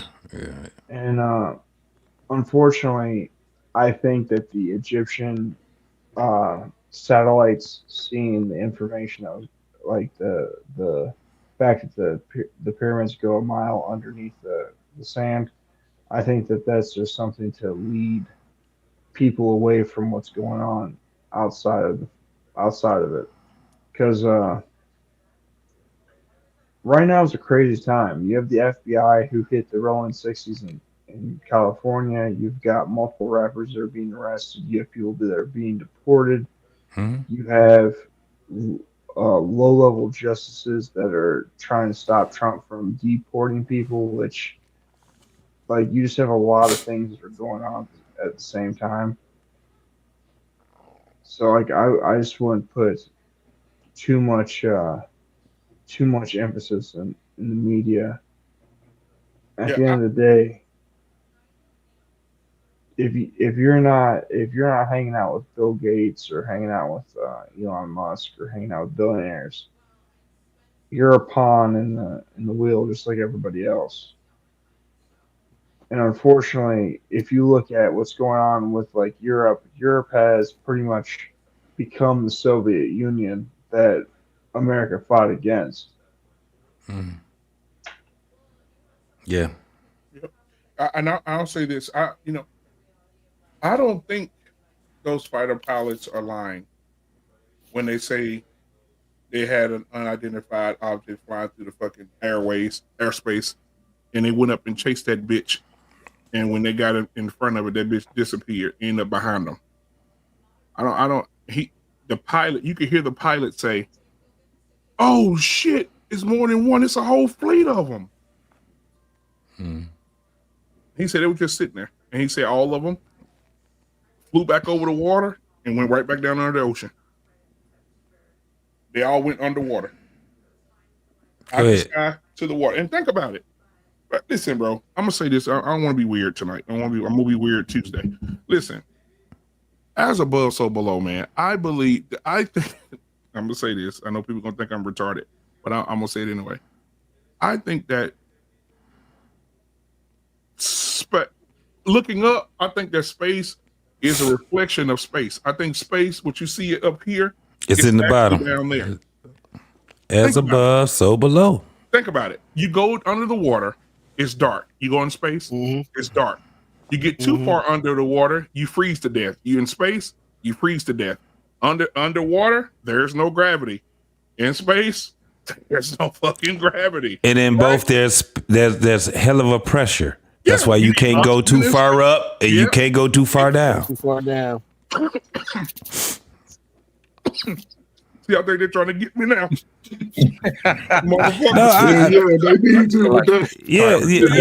Yeah, but I'll let Savage go after this. What I say? A lot of this shit right here, it does rely on us having better.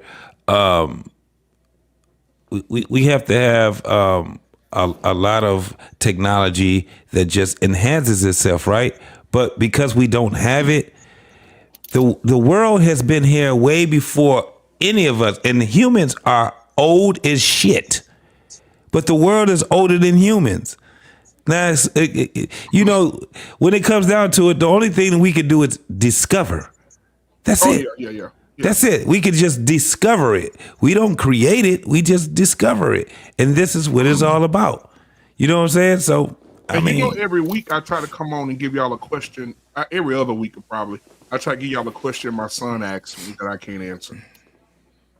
And he said, Dad, can I ask you a question? I said, yeah, son, go ahead. I said, I'm going to need this for content. He said, what makes a wildfire go? I said, fire. He said, no, what keeps it going? I said, oxygen. He said, absolutely. He said, so you said to me that you need oxygen to make the fire keep rolling, right? I said, yeah. He said, He said, there ain't no oxygen in space, is it? I said, no. He said, but the sun on fire. I said, yeah. He said, but you need oxygen for the fire to keep going, but the sun keep burning, and it don't have no oxygen? He said, is there another way to burn something without oxygen, Daddy? I said, I'll get back with you. So if anybody can answer that question, just answer the motherfucker and send it to me. I don't know. I don't know. Because he got a point. He got a point. Then his little twin sister gonna come behind him and say, Daddy, how far is the sun away? 35 million miles, something crazy? I say, yeah. And it can give us cancer? I say, yeah. And it be 110 degrees here? I say, yeah. She say, so if I'm in space, I'm closer to the sun than I am on Earth, right? I say, yeah. She said, so why the astronauts not burning up? And when they show the picture of the space, why you can't see the sun? I said, I'll get back with you. All right, so after I did it, and then Savage, you could go. Dude, she right. The answer is perception. The up is the down is the up also. Bro, so the sun, man. We ain't talking about up and down. No.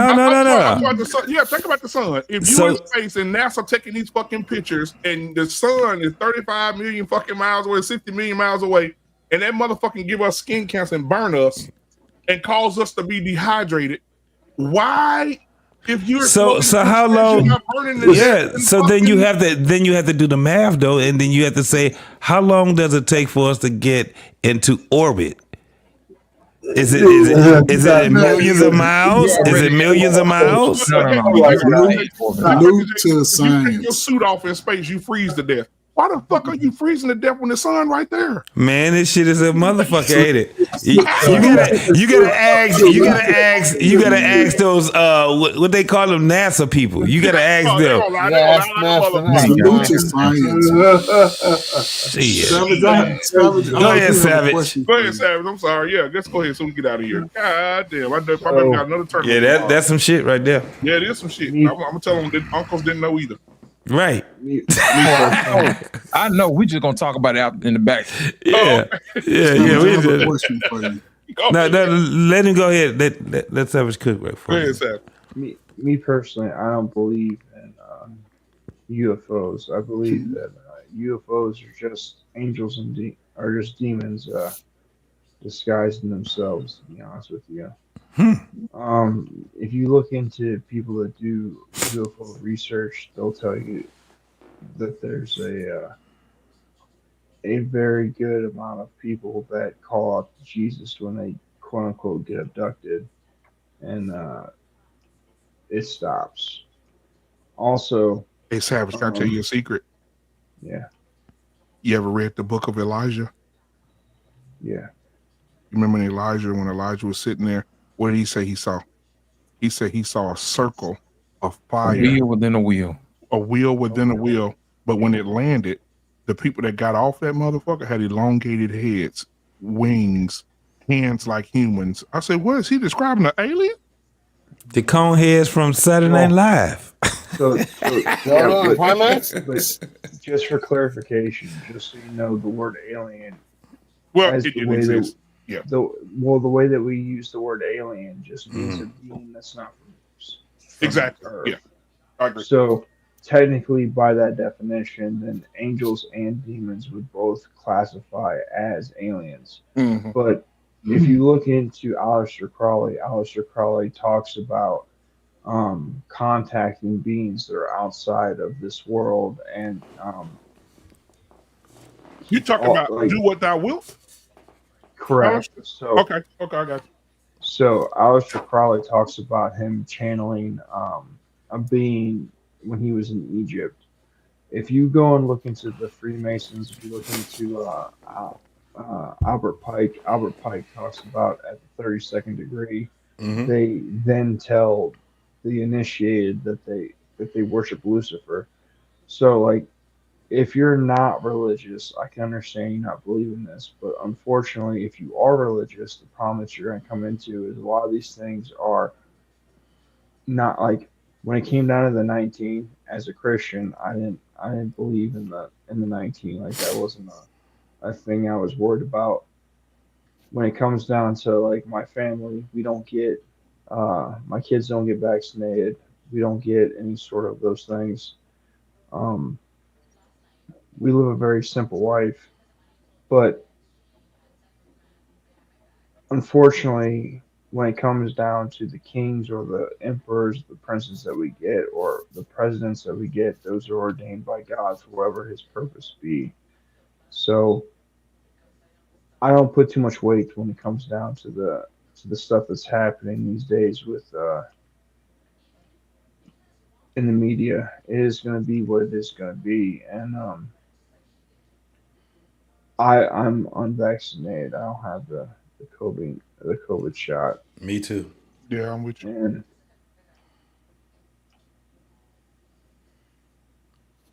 Because shit, when I got the shit, Savage, when I got it, they told me, "Oh, sir, since you got it, we need to go out." I said, "You put that needle in me, I'll choke the fuck out of you. You do not do nothing. Don't touch me with no fucking needle. I'll choke the fuck out you." You know, boy, listen, she talking about, what you doing? You ready to take some blood? No, we're gonna give you the vaccine. Shit. I said, not today. I'm finna go. Bye. That's what I know. Savage, I have a question for you, and this is just, so we're at the end because, based off the topic tonight, we had a black man speaking of his sons being the man in the house, being, having certain responsibilities in the house. So in your situation, let's just say you have to go on a job 6 months outside of your home, right? And now your son is now 14 or 15. Would you feel comfortable telling your son, be the man of the house and sort of take care of certain responsibilities? Well, so my two oldest sons, because I have two sons, my oldest children are sons. They're mixed, and yes, I instill responsibility in my children. I don't put so much responsibility on my daughters because I'm raising them to be wives, so that they don't end up having to be a part of the malarkey of being a single independent woman these days. But yes, like when it comes to if I'm outside, because I live out in the country, we have we have 5 acres. We have chickens. We have Man, fruit sell me one of them trees. chickens. Yeah, we Hey, have hey, look, chickens. to get 5 dozen of eggs a day, all you need is 12 chickens and 1 rooster. That's it. It's too many eggs. I have 20. I have 23 chickens, 1 rooster, How 22 many hens. dozen you getting? Damn, the rooster is macking. I get 16 eggs a day. Yes. Damn. There you go. I told you.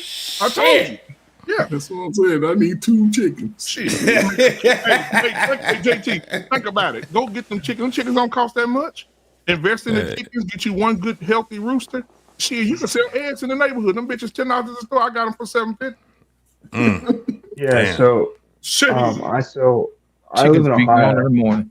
I live in Ohio, so I sell my my cartons in Ohio for $5 $5 a carton, and they're free range. But the rooster's pretty much there. Like, going back to the role of being the man, the rooster's really the only thing he does is he's there. He bangs the hens all day, every day.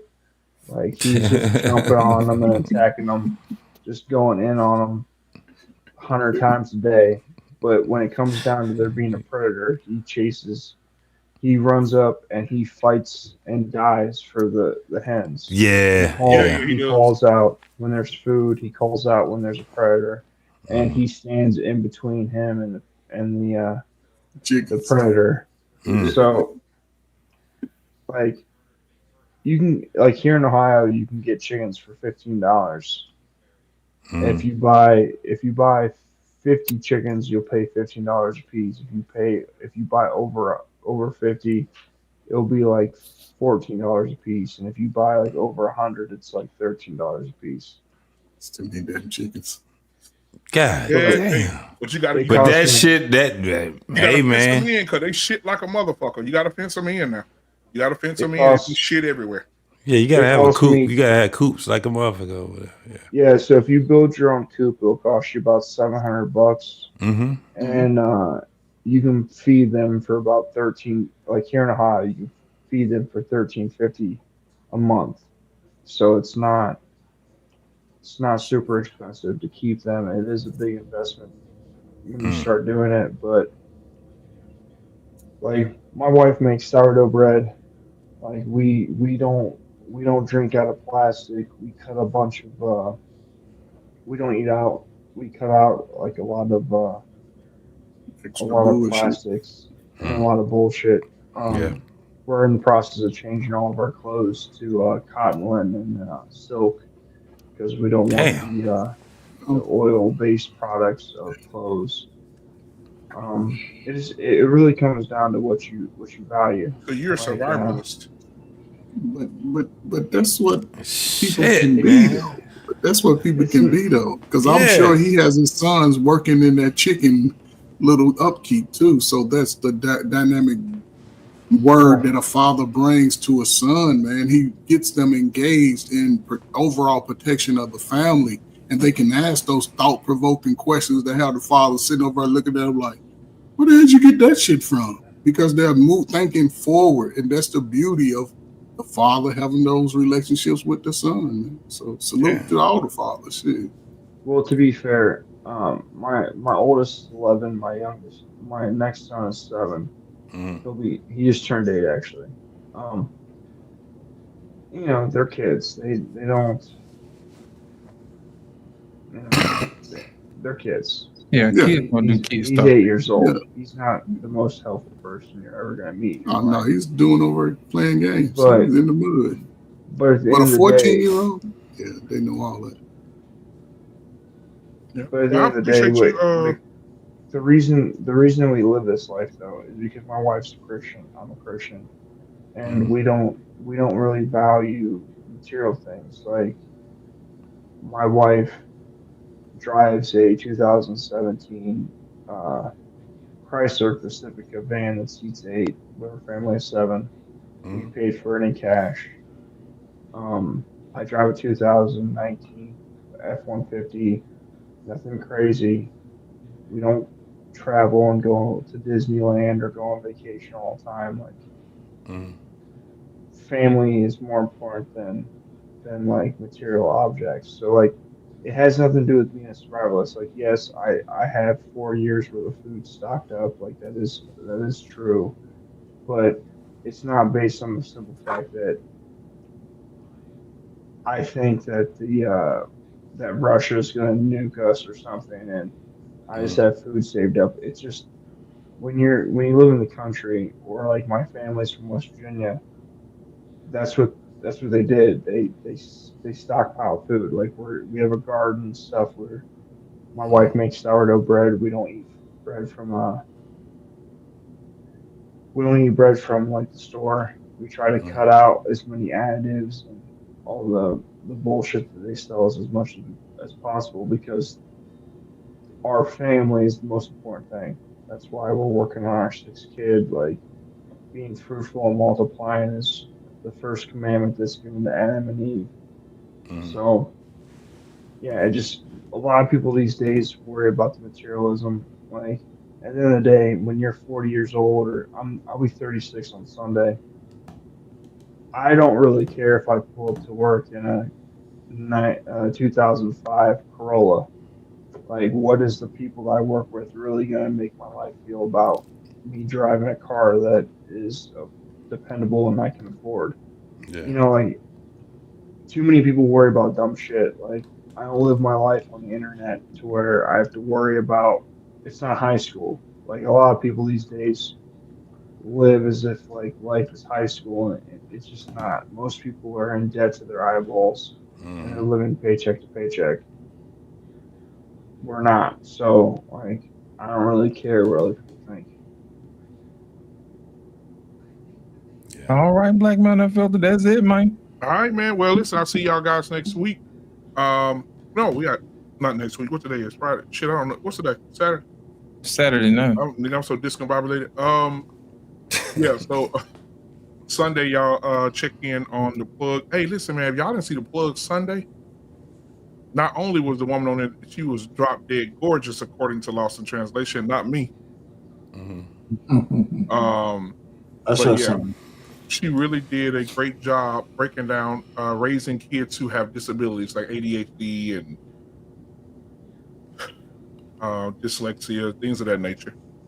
My oldest son has lead poisoning. Huh? Whoa. Yeah. Be careful wearing jewelry that you buy at pawn shops, or like when you're traveling at a souvenir shop. Just be careful, because a lot of that jewelry is lead. There's lead in it. Yep. All right, man. Well, y'all be good, man. I'll see y'all later, man. Sure. Y'all know I love you, man. Shout out to Sharon. Thank you for showing up tonight. Shout out to Mandriel, Anton, Eat a man. Yeah, man. Jedi Mike, Dirty Folk. Praise that. Prototype. All right, and we'll see your old ass on Monday, R-Pain. Yeah. Whoa. Oh shit! What the hell was that? You okay? Was that a 19? Whoa. It's a cough, man. It's just a cough. Watch yourself. You too old to be doing that type of cough. Get you one of them peppermints. Get your peppermint in it. He didn't find out eat ass for the first You need a lozenge. You didn't ask for the first time. You see how healthy you look. I told you. Hey man, hey, before we get up out of here, I gotta say this, RP. I really do, bro. Personally, I respect everything you represent, bro. Just listening to you, it is a joy for me to learn who you are, bro. So most definitely, man, you have, it seemed like every damn week a new gained respect for me, man. I mean, from me. You know what I'm saying? So most definitely, bro, I love the things that you're doing. I be watching you, even though I be in the clouds, man, I work a lot. So please believe me. I watch each and every one of y'all, man. Most definitely. But I have to say that to you, bro, because it's just certain things that you show me where I just be like, that's how it's supposed to be done. So when I see you go on these panels and you're speaking the way that you speak, you're not preaching. You just speaking. And I'm like, but he has the, you know what I'm saying? He has the end results to it.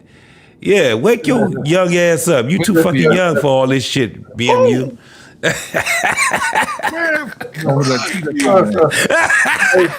with your young old ass. BMU is young I and beg your pardon. Y'all be getting Baptist long with it, man. Hey, He boy. been trying to hit this button for an hour, man. I know he been trying to do it. Damn it, that's what you get. Yeah. We got some shit we need to get off our chest sometimes, man. Shit. Man, get it off your chest in the back chat, man. Let's go. All right, boy, y'all be good. Oh, yo, dude, I appreciate that. I appreciate the words, JT. Everybody. I feel y'all Yes, later. sir, man.